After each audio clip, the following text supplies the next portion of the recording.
আয়ুর্বেদের চক্রের আপনাদের প্রাচী আয়োজিত যে প্রশিক্ষণ কর্মশালা, সেখানে আসতে পেরে আমি অত্যন্ত আনন্দিত এবং আমি গর্ববোধ করছি যে শফিক স্যার আমাকে ইনভাইট করেছেন, দেবজ্যোতিও বলেছেন আসলে এই ধরনের প্রোগ্রাম চলছে দীর্ঘদিন। আমার একটা মনে ডিমান্ড ডিজায়ার ছিল যে আসলে দীর্ঘদিনের যে আসবো আমি এখানে, আসার একটা প্রচন্ড বাসনা ছিল। তো আসতে পেরে আমি অত্যন্ত আনন্দিত। আসলে সবাইকে সুস্বাগতম জানাই। আমি আসলে এত ব্যস্ত আমি বোঝাতে পারবো না। রাত্রে এখন ঘুমাই 3টায়, আবার উঠে যাই 7টা থেকে 7:30টায়। সারাদিনমান কাজ আর কাজ, কলেজের প্রচুর কাজের চাপ, অস্বাভাবিক চাপ। আর আমাদের সামনে হচ্ছে ওই ফ্রি মেডিকেল ক্যাম্প হবে 16ই ডিসেম্বর, কলেজের 12 বছর পূর্তি অনুষ্ঠান। এতে করে গুণীজন সম্বর্ধনা সহ free medical camp, Ayurvedic medical camp, এবং তার সাথে আছে প্রেজেন্টেশন, তারপরে আছে হচ্ছে আপনার কালচারাল প্রোগ্রাম, বই উন্মোচন, এগুলো অনেকগুলো প্রোগ্রাম আছে। আমি বিজ্ঞাপন দিয়েছি গত কয়েকবারই। আর আমি আমার কলেজের পক্ষ থেকে আপনাদের সবাইকে সুস্বাগতম জানাই। আপনারা যদি পার্টিসিপেট করেন আমার মনে হয় ভালো হবে, যদি যান। তো আজকে আমাকে দেওয়া হয়েছে, যে স্লট দেওয়া হয়েছে সেগুলো হচ্ছে মুখরস পরীক্ষা, তারপর হচ্ছে তাপ পরীক্ষা, তারপর হচ্ছে মল মূত্র বেগ, এই জাতীয় যে পরীক্ষাগুলো আছে এগুলো পরীক্ষার জন্য বলা হয়েছে। তারপর হচ্ছে ফিজিওলজি, তারপর আছে পালসোলজি। সামান্য আমি বলার চেষ্টা করবো। পালসোলজি বললে তো 7 দিনে শেষ হবে না, নরম। আর ত্রিদোষ সম্বন্ধে না বললেই নয়, ত্রিদোষ সম্বন্ধে না বললে তো এগুলো কিছুই জানা যাবে না। তো যারা আছেন সবাইকে আবার সুস্বাগত জানিয়ে আমার প্রেজেন্টেশন শুরু করছি। তো সকলে ভালো আছেন নিশ্চয়ই, তাই তো?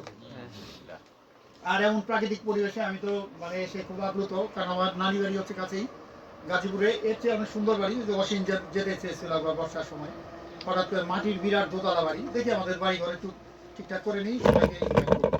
একদম বেলাই বিলের পাশে, খুব সুন্দর জায়গা। আর বিরাট বাগ আছে, বাগ বিশাল বাগ, এত সুন্দর। ভেষজ গাছই প্রচুর গাছ আছে আমাদের ভেষজে। আচ্ছা, সবাইকে সুস্বাগতম জানাই। আজকে যে guide of traditional diagnosis and examination শুরু করছি। আমি আমার পরিচয় দিয়ে, আমি doctor Shyamal Sengupta, assistant professor, head of the department, TMSS Firoza এবং Ayurvedic united medical college hospital. আমি গত 18 সালের 20 মার্চ থেকে আছি টিল টুডে।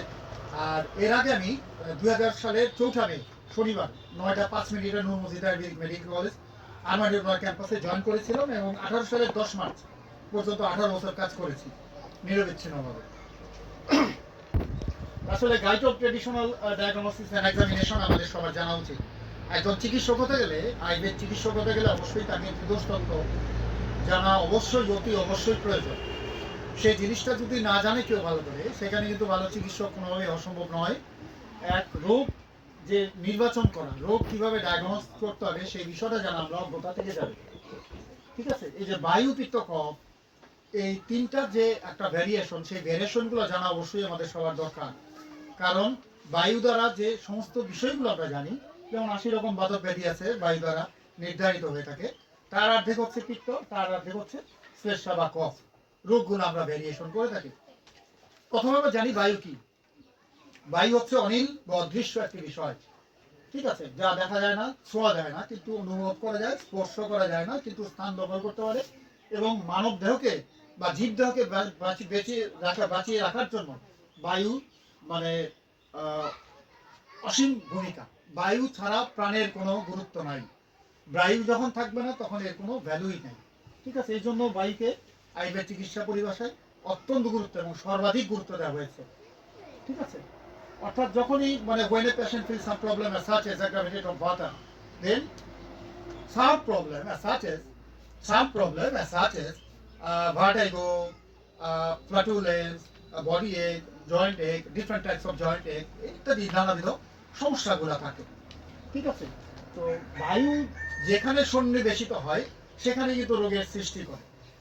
অর্থাৎ যদি যে কোনো বডি এক তৈরি নানাবিধ কারণ রয়েছে, অ্যাগ্রাভেশন যেভাবে হয় বায়ু নানাবিধ কারণে, আর বায়ু যেখানে সেন্ট্রালাইজ হয় সেখানে এই রোগের সৃষ্টি করে। যেমন আপনার সন্ধিস্থানে যদি আপনার বায়ু রুদ্ধ হয়ে থাকে বা বিকৃতিপ্রাপ্ত হয়ে যে রোগ সৃষ্টি করে, তখনই কিন্তু দেখা যায় যে এক একটা রোগের আমরা বিভিন্ন নাম করে থাকি। ঠিক আছে? বিভিন্ন নাম আছে। 80 রকম বাদক ব্যাধির, যেমন কোটিসুর, রিমাটয়েড আর্থারাইটিস, তারপর হচ্ছে তারপর হচ্ছে osteoporosis, osteoarthritis, different types of ফ্ল্যাটুলেন্স, এটা একটা বাতক ব্যাধি। বডি এক, জয়েন্ট পেইন, বিভিন্ন জায়গায় যে জয়েন্ট পেইন হয় সেগুলো বাতক ব্যাধির পর্যায়ভুক্ত। তো বায়ু কি কারণে বিকৃত হয় সেগুলো আমরা জানি। বায়ু বিকৃত করতে হয় নানাবিধ কারণে, যেমন আমি অবশ্যই পিত্তা, ঠিক আছে। যেমন আমরা সবসময় খেয়াল করি যে একটা পেশেন্ট যখন আমাদের রুমে আসে বা চেম্বারে আসে বা আমাদের কাছে আসে, তখন আমরা অনুভব করি যে she or he is a pitta, or she or is a vata, or she or he is a kapha. আমার বাবা একটা কথা সবসময় আমার মনে পড়ে, 2000 সালে যখন 6 মাস নূর মসজিদে জয়েন করি, অর্থাৎ মে মাস, তো জুন জুলাই সেপ্টেম্বর অক্টোবর দিয়ে আমাদের একদিন জিজ্ঞেস করে যে আসলে তুই যে পড়াচ্ছিস কলেজে, তুই কি রোগকে নির্বাচন করতে পারছিস, এখনো ডায়াগনোসিস করতে পারছিস? একটা রুগী আসলে কিভাবে ডায়াগনোস করবি বলতো? তখন আমি বললাম যে বাবাই আমাকে বললো যে patient who come here in your chamber, first you will have to locate is she or he is a vata, is she or he is a pitta, or is she or he is a kapha. What's the characteristics who come here in front of us or our chamber? এই জিনিসটা বাবা এইভাবে আমাকে বললো। আমার বলার আগে উনি বলা শুরু করলেন যে ফার্স্ট যদি আমরা লোকেট করতে পারি যে ক্যারেক্টারিস্টটা কি, আসলে বাতা, পিত্তা আর কফা, সেই ক্যারেক্টার যদি আমরা নির্ধারণ করতে পারি, দেন আমাদের ডায়াগনোস করতে কিন্তু অত্যন্ত সুবিধা হয়। এর মধ্যে আবার মিক্সড আছে, বিভিন্ন রকম প্রকৃতি আছে, সেই প্রকৃতিকে বুঝে আমাদের ডায়াগনোস করতে হবে যে কি রোগ, কার কি অবস্থা এবং কি কি ওষুধ আমরা ব্যবস্থা করব। ওষুধ নির্বাচন অত্যন্ত গুরুত্বপূর্ণ, সেই বিষয়ে পরে বলবো, ঠিক আছে। তো এই যে বিষয়টা যে বায়ু, পিত্ত, শ্লেষ্মা, এই তিনটা বিষয় যদি আমরা ফার্স্ট ডায়াগনোস করতে পারি, দেন আবার 60 or 70% আপনার কিন্তু ডিজিজ ডায়াগনোস হয়ে গেল, আমরা রোগকে নির্বাচন করতে পারলাম। তারপর ধরেন আছে পালসোলজি, পঞ্চনিদান, তারপর হচ্ছে পঞ্চকর্ম, ঠিক আছে। তারপর হচ্ছে আপনার ওই যে তিনটা পদ্ধতি আছে, যেটা হচ্ছে আপনার কি বলে এটা, তিনটা পদ্ধতি আছে, হচ্ছে তিনটা পদ্ধতি কি: অসাত্ম ইন্ডিয়াত সংযোগ, প্রজ্ঞাপরাধ, কালের অভিযোগ, অযোগ, মিথ্যাযোগ বা পরিণাম, ঠিক আছে। এই যে যে পরিণাম কিভাবে হয়, রোগের অবস্থা তৈরি করে, সেই অবস্থাগুলো দেখে আমরা রোগকে নির্বাচন করে থাকি। তো বায়ুর বিকৃতি কি কি কারণ হয়? বায়ুর বিকৃতি হয় নানাবিধ কারণে, যেমন অতিরিক্ত রাত্রি জাগা একটা বড় ফ্যাক্টর। যেমন আমি, ঠিক আছে, অতিরিক্ত রাত্রি যাচ্ছি লাস্ট গত 1 বছর ধরে, 3টার আগে ঘুমাতে পারি না, এখন আবার 7:30টার মধ্যে উঠে যাই, ঠিক আছে। তারপর যোগ করেই উঠি, শরীর আমার মনে হয় যে যে অসীম আমাকে জিজ্ঞেস করলো, সীমা জিজ্ঞেস করলো যে কিভাবে, ওই যে ঈশা জিজ্ঞেস করলো যে কিভাবে এরকম আছি, আসলে প্রতিদিন যোগ করি, চেষ্টা করি যোগ আসন করার জন্য। আমার বাবাও করতেন, আমরা চেষ্টা করি যে শরীরকে ফিট রাখার জন্য কিছু আসন প্রতিদিন নিয়মিত করা, যার ফলে আপনারা কিন্তু সুস্থ থাকতে পারেন, ঠিক আছে। বায়ুর বিকৃতি হয় নানাবিধ কারণে। শাস্ত্র বলছে যে মহর্ষি চরক বারবার বলছেন যে মিথ্যা আরবি আরব্ধম দোষ আমার সয়াশ্রয়, অর্থাৎ উল্টাপাল্টা খাওয়া, উল্টাপাল্টা চলাফেরার ফলেই কিন্তু রোগের সৃষ্টি। শাস্ত্র বলছে মিথ্যা আহার, অর্থাৎ ভুল খাবার, যে খাবারটা খেলে আমাদের শরীরে নানাবিধ প্রবলেম অ্যারাইজ করে, সেই খাবারগুলো আমাদের অ্যাভয়েড করতে হবে। আমার বডি বলে দেবে বা আমার শরীর বলবে যে কোন খাবারটা আমার জন্য সাজুজ্য, কোন খাবারটা আমার জন্য সাজুজ্য নয়, সেই বিষয়গুলোই আমাদের খেয়াল রাখতে হবে, ঠিক আছে। যে খাবারটা খেলে আমার প্রবলেম অ্যারাইজ করে বা শরীরে সমস্যা তৈরি করে, সেই খাবারটা হচ্ছে রোগের কারণ, ঠিক আছে। ওই খাবারটা যদি আমরা অ্যাভয়েড করি, তাইলে আমরা বিভিন্ন রোগ থেকে মুক্ত লাভ করতে পারি এবং শরীর সুস্থ থাকতে পারি, ঠিক আছে। যে অতিরিক্ত পরিমাণে ঝাল মশলাযুক্ত খাবার, তারপর oily spicy food, junk food, অধ্যসন করা। অধ্যসন নাম কি আমরা জানি?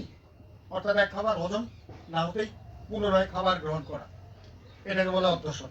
অর্থাৎ now digest food but taking against food, ঠিক আছে।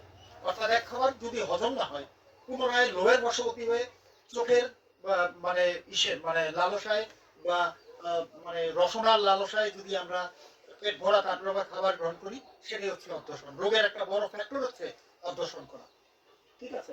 তারপর আছে বিষমাসন আছে, ঠিক আছে। অতিরিক্ত খাওয়া, যে খাবার অ্যাগ্রাভেটেড, বিয়ে বাড়িতে গেলে দেখবেন অনেকেই মানে রোস্ট একের পর এক, এই যে গত রিসেন্ট আমি বগুড়াতে একটা জায়গায় দেখে এতগুলো স্তূপ ফেলে দিছে রোস্টকে, অর্থাৎ একটাও ভালো করে চিবায় খায়নি। এইটা কি খাবার না নষ্ট করা? পরে আমি খাওয়ার শেষে ভদ্রলোককে বললাম, ভাই আপনি কি খাবারগুলো খাইছেন? পরে বলে, ভাই আপনি এই কথাটা বললেন, আপনি একটা খাইতে পারেন দেখে আমি খাবো না, আমি কি একটা খাবার তো ঠিক করে খাননি আপনি, অর্থাৎ এই খাবারগুলো নষ্ট করছে, চাবাইছে একটু ফেলে দিছে, ভালো করে খাইনি, মানে ওখানে মাংস লেগে আছে প্রত্যেকটার মধ্যে। তো এইটা তো দেখানো খাবার খাওয়া ঠিক না। আপনার বাড়ি থেকে আপনি এভাবে খান, ওটার কোনো জবাব নাই। তো যে খাবারগুলো খেলে আমাদের শরীরে নানাবিধ মানে উদ্বেগের সৃষ্টি করে, রসনার লালসায় খাই বা লোভের বশবর্তী খাই, সেই খাবারগুলো আমাদের অ্যাভয়েড করতে হবে। পরিমিত আহার হচ্ছে সুস্থতার একটি বড় লক্ষণ। ঠিক আছে, তাহলে আমরা বলবো কি আহার কি তাহলে আমরা মেপে খাবো দাড়ি পাল্লায়? না, আমরা খেতে পারি মাটিতে বসে যে খাবার, সেই খাবারটা হচ্ছে পারফেক্ট খাবার। একটা পা ভেঙে আরেকটা পা বগল তলায় রেখে খাড়া করে পরে খেলে আমাদের কোনো সময় উদর মুক্তি করে খাওয়া যাবে না। ঠিক আছে, এটা হচ্ছে পারফেক্ট খাবার। পেটকে কয় ভাগে ভাগ করাইছে? এক ভাগ খালি, এক ভাগ হচ্ছে পানি, এক ভাগ হচ্ছে আহার, আর বায়ু সঞ্চালনের জন্য এক ভাগ, তাই তো? ওইভাবেই কিন্তু আমরা যদি খাবার গ্রহণ করি তাহলে আমাদের কোনো রোগ ব্যাধি কোনো সময় উপস্থিত হবে না। এই জিনিসটা আমাদের মনে রাখতে হবে। আচ্ছা, তাইলে বায়ু কি? বায়ু হচ্ছে অনিল, যে অদৃশ্য, যা দেখা যায় না, যা অনুভব করা যায়। ঠিক আছে, এবং বায়ু হচ্ছে প্রাণ, যা হচ্ছে জীবদেহের জীবন রক্ষাকারী হিসেবে ভূমিকা পালন করে। ঠিক আছে, এবং এই বায়ুর বিকৃতি হয় নানাবিধ কারণে, সেগুলো বললাম। অতিরিক্ত খাবার, অতিরিক্ত ঝাল মশলাযুক্ত খাবার, বাসি পচা খাবার, তারপর হচ্ছে অসময়ে খাবার গ্রহণ করা। ঠিক আছে, তারপর হচ্ছে কম পরিমাণে লো ইনটেক অফ ওয়াটার, কম পরিমাণে জল পান করা, অতিরিক্ত রাতি জায়গা, তারপর হচ্ছে মেন্টাল ডিস্ট্রেস, এগুলো একটা বড় ফ্যাক্টর হিসেবে কাজ করে। ঠিক আছে, তো পিত্ত কি? আচ্ছা, শেষ হয়নি। বায়ু হচ্ছে 5 প্রকার। ঠিক আছে, এই আঙ্গুলের মধ্যে তর্জনী দ্বারা বায়ু, পিত্ত এবং শ্লেষা তিনটা নির্ধারণ করে থাকি। তর্জনী, মধ্যমা, অনামিকা দ্বারা। এই তর্জনী, মধ্যমা, অনামিকা দ্বারা বায়ু, পিত্ত, শ্লেষা, এই বায়ু 5টা জায়গায় আমরা 5 প্রকার বায়ু আমরা জানি। 5 প্রকার বায়ু, 5 প্রকার পিত্ত এবং 5 প্রকার শ্লেষা।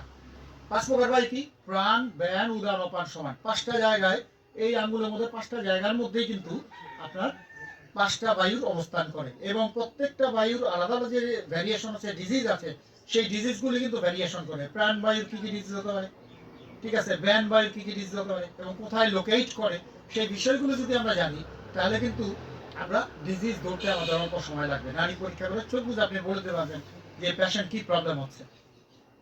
ঠিক আছে, তো প্রাণবায়ু দ্বারা হচ্ছে হৃদরোগ এবং ফুসফুস সংক্রমণজনিত যে ব্যাধিগুলো আছে, সেগুলো আমরা জেনে থাকি। ব্যান বায়ু দ্বারা ত্বকের যে সমস্যা, সারা ত্বকের যে সমস্যা, হোল বডি ভ্যারি করে। ঠিক আছে, প্রাণ ব্যান। উদান বায়ু হচ্ছে কণ্ঠে, অর্থাৎ ঊর্ধ্বভাগে, যকৃর ঊর্ধ্বভাগে যে সমস্ত রোগগুলো হয়, সেগুলো ভ্যারি করে। বিশেষ করে কপকাশ, অ্যাজমাটিক টেন্ডেন্সি, এগুলো গলার মধ্যে, থাইরয়েড, প্যারাথাইরয়েড, হাইপোথাইরয়েডিজমের প্রবলেম, এগুলো ভ্যারি করে। উদান বায়ু হচ্ছে কণ্ঠে থাকে। ঠিক আছে, উদান, প্রাণ ব্যান উদান। অপান বায়ু, অপান হচ্ছে নাভি দেশে, অর্থাৎ এই যে বস্তি দেশে, নাভি দেশে যে রোগগুলো, প্যালভিক রিজনে যে ডিজিজগুলো হয়, সেই ডিজিজগুলো যে এই জায়গায় যদি ভিড় দেয়, তখন বলবেন যে আপনার বস্তি দেশের যে সমস্যা। আর এই কোনায় যদি ভিড় দেয়, প্রাণবায়ু। ঠিক আছে, অর্থাৎ হৃদরোগ, ফুসফুস সংক্রমণ, আবিদাবি, এই সমস্ত সমস্যা আছে, দিস অর্গান, এই প্রবলেমগুলো ফিল করে। আর ব্যান বায়ু হচ্ছে পুরো ত্বকের, এই যে পুরো আঙ্গুলের মধ্যে ভিড় দিয়ে যাবে, সেটা হচ্ছে ত্বকের সমস্যা, রক্তদোষজনিত সমস্যা এবং চর্মরোগ ভ্যারি করে।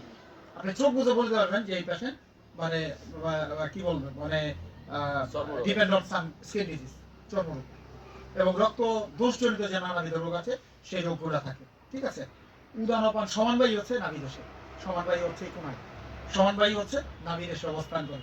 অর্থাৎ যে অ্যামলিকাস রিজন আমাদের আছে, 9 রিজনের মধ্যে অ্যামলিকাস region one kind of part. সেই পার্টে যে রোগগুলো হয়, বিশেষ করে স্ক্রু, ডিসপেপসিয়া, তারপর হচ্ছে আপনার ডানে বায়ে যদি যায়, সেটা আবার ভ্যারি করবে। মহিলাদের যদি ক্ষেত্রে হয়, তাহলে ফ্লোপিয়ান টিউবের অবস্ট্রাকশন থাকে। তারপর হচ্ছে আবার যদি লোয়ার অ্যাবডোমেনে যায়, সেই ক্ষেত্রে আরেকটা রোগ ভ্যারি করে। ঠিক আছে, মহিলাদের ফিমেল ডিসঅর্ডার বা ফার্টিলিটি কেস বা আপনার মেনস্ট্রুয়াল প্রবলেম ভ্যারি করে। এই বিষয়টা মনে রাখতে হবে। এই গেল বায়ু। 5 প্রকার পিত্ত কি? 5 প্রকার পিত্ত হচ্ছে, 5 প্রকার পিত্ত হচ্ছে কি? পাচক, রঞ্জক, আলোচক, সাধক, রাজক। পাচক পিত্ত এই কোণায় থাকে, পাচক, রঞ্জক, আলোচক, সাধক এই কোণায় হচ্ছে রাজক। ঠিক আছে, তদ্রুপ ভাবে এই যে অর্গানিক অর্গানগুলা, বিভিন্ন অর্গান, পাচক পিত্ত, রঞ্জক পিত্ত কোথায় থেকে? স্টমাকে হজমজনিত সমস্যা যদি থাকে, আপনি এখানে যদি দেয় বেশি পরিমাণ, তখন ফিল করবেন যে তার ইনডাইজেশনের প্রবলেম, হজমজনিত সমস্যা আছে। রঞ্জক পিত্ত হচ্ছে রক্তদোষজনিত সমস্যা। এখানে রক্তদোষজনিত সমস্যা বা রক্ত blood related problem, such as anemic problem or different types of disease, রক্তজনিত যে ডিজিজ আছে, অ্যানিমিয়া হতে পারে, তারপর হচ্ছে বিভিন্ন রকম হ্যাঁ, সমস্যা হতে পারে। পাচক, রঞ্জক, আলোচক, সাধক, রাজক। চোখে একটা অবস্থান করে, একটা কোথায় অবস্থান করে? সাধক। পিত্ত কোথায় অবস্থান করে? কণ্ঠে অবস্থান করে। ঠিক আছে? পাচক, রঞ্জক, আলোচক, সাধক। আর রাজক পিত্ত হচ্ছে ত্বকে অবস্থান করে, হৃদয়ে অবস্থান করে। হৃদয়। সাধক পিত্ত হচ্ছে হৃদয়, সাধক পিত্ত হচ্ছে হৃদয় অবস্থান করে। Thank you. ঠিক আছে? তাহলে পাচক, রঞ্জক, আলোচক, সাধক, রাজক, এই এই যে পাঁচটা যে অবস্থা, সেই পাঁচটা অবস্থায় অনেকগুলো রোগ পেতে পারি করে আমরা বিভিন্ন রোগ জানতে পারি। আরেকটা হচ্ছে যে শ্লেষ্মা বা কফ, ঠিক আছে, বা কাফা যেটি আমরা বলি, সেটা হচ্ছে পাঁচটা কি কি? ক্লেদন, শ্লেষণ, অবলম্বন, স্নেহন, রসন। ঠিক আছে? ওই নারী পরীক্ষার সময় আমি আবার একটু বলবো না, আজকে একটু টাচ দিই, একটু পুরো ইলাবরে যেহেতু দেব বলছে স্যার, ওইটা আলাদা একটা সেশন হবে। ঠিক আছে? তো ওই শ্লেষ্ম কিন্তু আবার শ্লেষ্মাজনিত যে আপনার 20 প্রকার রোগ, সেই রোগগুলি কিন্তু এই আঙ্গুলের এই পাঁচটা জায়গায় অবস্থান করে। সেখানে কোন জায়গায় কোনটা ভিট দেয় সেটা জেনে কিন্তু আমরা বুঝতে পারি যে আসলে তার ভ্যারি করে কোন রোগটা, সেটা জানতে পারি। ঠিক আছে? তো এই হচ্ছে অবস্থা। আর আমরা how we can know the characteristics who come here in front of us, is she or is a vata, pitta, কাফা। ঠিক আছে? এই জিনিসটা আমরা বুঝতে পারি যে চিকন যদি শরীর থাকে লিলেন তিন, তখন সে পিত্ত প্রকৃতির মানুষ। যদি মাঝারি গড়নের শরীর থাকে সে হচ্ছে শ্লেষ্মা প্রকৃতির মানুষ, সরি বায়ু প্রকৃতির মানুষ। এবং যে স্থূলকায় শরীর সে হচ্ছে কাফা প্রকৃতির বা কফ বা শ্লেষ্মা প্রকৃতির মানুষ। বুঝা গেল? তো এইটা দেখে আমরা বুঝতে পারি যে আমার বাবা যে একটা কথা বলছেন যে patient who come here in front of us, first will have to locate is she or he is a vata, pitta আর kapha. What's the characteristics who come here in front of us. এই বিষয়টা যদি আমরা প্রথমেই ডায়াগনস্ট করতে পারি যে সেটি স্থূল মানুষ নাকি না মাঝারি গড়ন নাকি না চিকন চাকন শরীর। ঠিক আছে? তো এই বিষয়টা যদি আমরা যখন ফার্স্ট আমরা ইন্ডিকেট করতে পারি, দেন আমাদের ডায়াগনস্ট 60 or 70% ডায়াগনস্ট হয়ে যায়। কিন্তু যদি আমরা তারপর আবার মিক্সড আছে, যেমন শ্লেষ্মা প্রকৃতির মানুষ কি পিত্ত বিকৃতি হয় না বা বায়ুর বিকৃতি হয় না? অতি অবশ্যই হয়। সেই ক্ষেত্রে আমাদের ওই অবস্থাগুলো নারী পরীক্ষা করে আমাদের জানতে হবে যে অ্যাকচুয়ালি তার অবস্থাটা কোথায়, তার বায়ুর বিকৃতি হয়েছে না পিত্তের বিকৃতি হয়েছে না শ্লেষ্মার বিকৃতি হয়েছে। সেই বিষয়গুলো যদি কেউ একটু ডিটেক্ট করতে পারে ভালো করে, তাহলে পেশেন্ট কিন্তু একটা গুড ডায়াগনস্ট হয়। ঠিক আছে? যখন আপনি নারী পরীক্ষা করে, যেমন আমি অহম প্রকাশ করি না, আমি জ্ঞানী মানুষটা বা শিখতে পারিনি এখনো, শেখার চেষ্টা করি এখনো। যেমন আমি প্রতিটা রোগীর ক্ষেত্রে নারী পরীক্ষা করি, আশা করি যারা আমার এখানে গেছেন তারা জানেন অবশ্যই, প্রতিটা রোগীর ক্ষেত্রে আমি নারী পরীক্ষা করি। এবং আশ্চর্য যে বিষয়গুলো বলতে পারা, এই বিষয়টা হচ্ছে একটা লব্ধ জ্ঞান। সেই জ্ঞান আপনারা অর্জন করতে পারেন যদি ডে বাই ডে আপনারা যদি চর্চা করতে পারেন এবং এই বিষয়ে প্রতিনিয়ত পড়াশোনা করেন। রুগীকে দেখতে হবে প্রতিদিন, সেই বিষয়গুলি দেখে আপনি বলতে পারবেন কার মিনিস্ট্রেশন বন্ধ, কার মিনিস্ট্রেশন চলছে, এবং আপনার কতদিন প্রেগনেন্সি, সেই বিষয়গুলো বলা যায়। নারী ধরেই বলা যায় যে আসলে কতদিন প্রেগনেন্সি। আমি অহম প্রকাশ করি না, ওই দেব জানে যে একটা ওর সাথে অ্যাড আছে।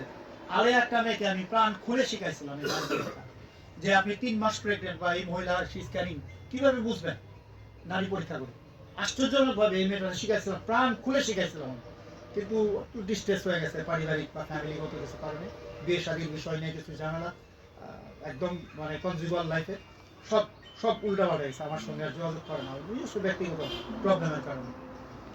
তো আরো যারা রেগুলার ক্লাস করে, আমি রাত্রিকালীন ক্লাস করি টিএমএসএস এ, সেখানে রাত্রি করে ক্লাসের টপিক থেকে নারী পরীক্ষা, বিভিন্ন রোগ তত্ত্ব নিয়ে আলোচনা, যারা আমার সঙ্গে হোস্টেলে হোল্ড করে। আর আমার জন্য দোতলা একটা রেসিডেন্স আছে, বাট আমি ওখানে স্টুডেন্ট আলাও না।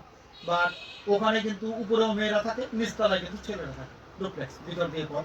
তো অনেক সুন্দর এরা থাকে, রাত্রি করে এই ক্লাসগুলো আমি করাই। এখন 5 দিন আমি থাকছি বগুড়াতে, তো এরাও সময় দিচ্ছে, এরা বেশি সময় থাকছে, সময় দিচ্ছে, who are very much conscious to know about this myth. ঠিক আছে? তো এই যে বিষয়গুলো আছে বায়ু পিত্ত কফের, যে ত্রিদোষের বৈষম্য হলে রোগের কারণ। ত্রিদোষ যখন সমতা থাকে তখন সেটা সুস্থতার লক্ষণ। আর ত্রিদোষ কি দোষ? অ্যাকচুয়ালি দোষ না, সেটা হচ্ছে ধাতু, সেটা হচ্ছে সুস্থতার লক্ষণ। ত্রিদোষ হচ্ছে ধাতু, আর ধাতু কি? শরীরকে যা ধারণ করে সেটাই হচ্ছে ধাতু। অর্থাৎ শরীরে আছে বিদায় সেটা ধাতু, শরীরকে ধারণ করে আছে বিদায় সেটা হচ্ছে ধাতু। এই জন্য এই ধাতু যখন ইনব্যালেন্স কন্ডিশন হয়, অর্থাৎ একেবারে ভাতা, পিত্তা আর কফা, এই যে অ্যাগ্রাভেশন বা এই যে বৃদ্ধিপ্রাপ্ত ভাবে বিকৃতপ্রাপ্ত হওয়া, সেই বিকৃতপ্রাপ্ত হওয়ার অবস্থাই হচ্ছে রোগের কারণ। সেটা বায়ুর বিকৃতির কারণে 80 প্রকার ব্যাধি হয়ে থাকে, পিত্তের বিকৃতির কারণে 40 প্রকার ব্যাধি হয় তার মধ্যে, আর শ্রেষ্ঠ হচ্ছে তার বাদে, অর্থাৎ 20 প্রকার বিক্রির কারণে হয়ে থাকে। সো এইগুলোর মধ্যে আবার ভ্যারিয়েশন আছে, ঠিক আছে। ব্রঙ্কিয়ালাজমা আছে, যেমন কফের মধ্যে অনেকগুলা ভ্যারিয়েশন আছে, প্রত্যেকটা, যেমন লিভারের রোগের অনেকগুলো ভ্যারিয়েশন আছে, সেগুলোর অনেক ক্লাসিফিকেশন আছে। কোন রোগটা, সেগুলো হচ্ছে বিভিন্ন পরীক্ষার মাধ্যমে আমরা জানতে পারি, ঠিক আছে। আচ্ছা, তো আপনি একটু উল্টা কি করবেন প্লিজ। ত্রিদোষ সম্বন্ধে কেউ কোনো কোশ্চেন? এটা বললে শেষ হবে না, অনেক কথা আছে। স্যার আমাদেরকে কি শীটগুলো দিবেন? এটা সেটা আমি দিয়ে দেবো স্যার। আমি একটা দিয়ে দেবো সালম ভাইয়ের কাছে বা দেবজ্যোতির কাছে। কোথায় দিয়ে যাবো স্যার? দেন একটা, যে কোনো একটা দেন, পরেরটা দেন। স্যার, স্যার প্রশ্ন ছিল শিওর শিওর শিওর। স্যার, এই যে আমরা ত্রিদোষ যে নির্ণয় করতে তো পারি না, ট্রাই করি আর কি। যে বিট যে দেয়, ধরেন একটাতে বিট দিল, বায়োতে বিট দিল, একই সাথে কি আমি 3টা বিট পাইতে পারি নাকি একটা বিটই পাবো? আচ্ছা, গুড কোশ্চেন। আচ্ছা, এখানে তিনটাই বিট দেয়, কোনোটা বিট কম থাকলে সেটা বোঝা যায় তার দুর্বলতা নানাবিধ। যেমন অনামিকার বিট যদি থাকে বিভিন্ন কারণে, এখানে যদি বিট দিয়ে ছেড়ে দেয় তাহলে বুঝতে হবে সেক্সুয়াল ডেবিলিটি আছে। মহিলাদের ক্ষেত্রে আপনার যদি তার মেনস্ট্রুয়েশন চলে, হাউ উই ক্যান নো মানে পেশেন্ট ইজ ক্যারিং মেনস্ট্রুয়েশন, আপনি কিভাবে বুঝবেন? সেটার বিট হচ্ছে বায়ুর এখানে মাঝখানে, অর্থাৎ প্রাণবায়ু, তারপর হচ্ছে উড়ান বায়ু, তারপর হচ্ছে ব্যান বায়ু, ঠিক আছে। আর অপান বায়ু, অপান বায়ুতে সিরিয়াস বিট দেবে, এটা হচ্ছে আপনার ইয়ে, আপনার অর্থাৎ এই যে পেলভিক রিজনের এই সিরিয়াস বিট। এবং ঊর্ধ্বগামী বিট, ঊর্ধ্বগামী বিট দিয়ে পিত্ত দেখা যাবে, এবং পিত্ততে বিট, সিরিয়াস বিট আরো ঊর্ধ্বগতি হতে থাকবে, তখন আপনি বুঝবেন যে তার মেনস্ট্রুয়েশন মানে চলছে। যদি তার মানে গিট গিট গিট, বাট বয়স্ক লোক, গিট গিট হচ্ছে বিট যদি দেয় সুতার মধ্যে গিট গিট গিট গিট যদি থাকে, আমরা ধরে যদি দেখি, রিদমটা দেখি, তখন কিন্তু আমরা বুঝতে পারি যে তার হচ্ছে প্রমেয় রোগ। যদি ইয়াং এজের কোনো পেশেন্ট থাকে, সেটা বুঝি যে পেশেন্ট ইজ মানে ক্যারিং ইউরিনারি ডিসঅর্ডার, ঠিক আছে, প্রমেয় রোগ বা ইউরিনারি ডিসঅর্ডার আমরা বুঝি, ঠিক আছে। কিন্তু যদি বয়স্ক লোক হয়, সেই ক্ষেত্রে যদি এই ভিড় যদি গিট গিট দেয় এবং ঊর্ধ্বগতি থাকে এবং খুব রিদম সিরিয়াস থাকে, বায়ু এবং পিত্তের রিদম খুব সিরিয়াস থাকে, তখন বুঝবেন পেশেন্ট ইজ ক্যারিং এসটিএম। এরকম অনেকগুলো আছে। বাতক ব্যাধি সে কি হবে, বাতক ব্যাধি যদি তার ব্যক্তিগত হয় বা বাত হয়, ঠিক আছে। যেমন আমি অহম প্রকাশ করি না, রোগীর নাম বলবো না, রোগীর নাম বলবো অসুবিধা নেই। আনোয়ার গ্রুপের মালিক হোল ফ্যামিলি আমি দেখি ট্রিটমেন্ট করি, হ্যাঁ, ওই ধানমন্ডিতে 6 ওনার বাড়ি, যাই হোক বাসাকে নিয়ে গেছে গাড়িতে। তো ওনার পাঁচ দেখে এটা অহংকার না, আপনারা মনে কিছু করেন না, এটা আমার দাম্ভিকতা বা অহংকার না প্লিজ। তা ওনার নারী ধরে প্রথমে বললাম যে ভাই আজকে মানোয়ার ভাই আপনি আজকে টয়লেটে যাননি, ওয়াশরুমে যাননি। আর সেকেন্ড হচ্ছে আপনার ডাহান হাঁটুতে ব্যথা কতদিন ধরে? তা উনি আমার দিকে বড় করে তাকায় আছে, আনোয়ার গ্রুপের মালিক, আনোয়ার সাহেবের বড় ছিল, ঠিক আছে। তো এইটা কিভাবে, how can I know about her, about his personal problem, ঠিক আছে। এবং আরো কিছু প্রবলেম আছে যেগুলো বলতে চাচ্ছি না, স্কিনের কিছু প্রবলেম আছে, আরো কিছু ডিবিলিটি আছে, এবং লিভারের প্রবলেম আছে, তার ফ্যাটি লিভার আছে। তা how can I know about this patient's fatty liver? এটা হচ্ছে এই বিট দেখে আপনি নির্ণয় করতে পারবেন, এবং যা বলবেন পারফেক্টলি সেটি হবে। আমাকে জিজ্ঞেস করছে is this a hypnotism or mesmerism? আমি no sir, this not a hypnotism or mesmerism. তো বললো হাউ দিস পসিবল? আমি বললাম this only possible for faceology. তো এইটা হচ্ছে কথা, যে ফ্যাটি লিভার কিভাবে আছে, ওনার ডান হাঁটুতে ব্যথা, ওনার লাগে আমার জীবনও পরিচয় নেই, জীবনও দেখিনি। ওনার ম্যানেজারকে পাঠাইছে, এই যে নারায়ণগঞ্জ যোগ তো ফ্যাক্টরি, জায়গায় জায়গায় ফ্যাক্টরি, তো ওখানে পাঠিয়ে বলছে যে কালকে এই সময় গাড়ি আসবে, স্যার আপনাকে যাইতে বলছে, তো প্লিজ যান। উনি আমার ফোনও দিচ্ছে না, আমার গাড়ি দিয়ে পৌঁছাই দিচ্ছে, ওনার বাবার গাড়ি দিয়ে, ঠিক আছে। আমি বললাম তো এত দামি গাড়িতে আমি গাড়ি চলার ক্ষমতা আমার নাই, এত দামি গাড়ি আপনার বাবার গাড়ি কেন দিচ্ছেন? তো প্লিজ যা দিচ্ছি যান। এ হচ্ছে ওনার বলান্নতা, ভালোবাসা, ঠিক আছে।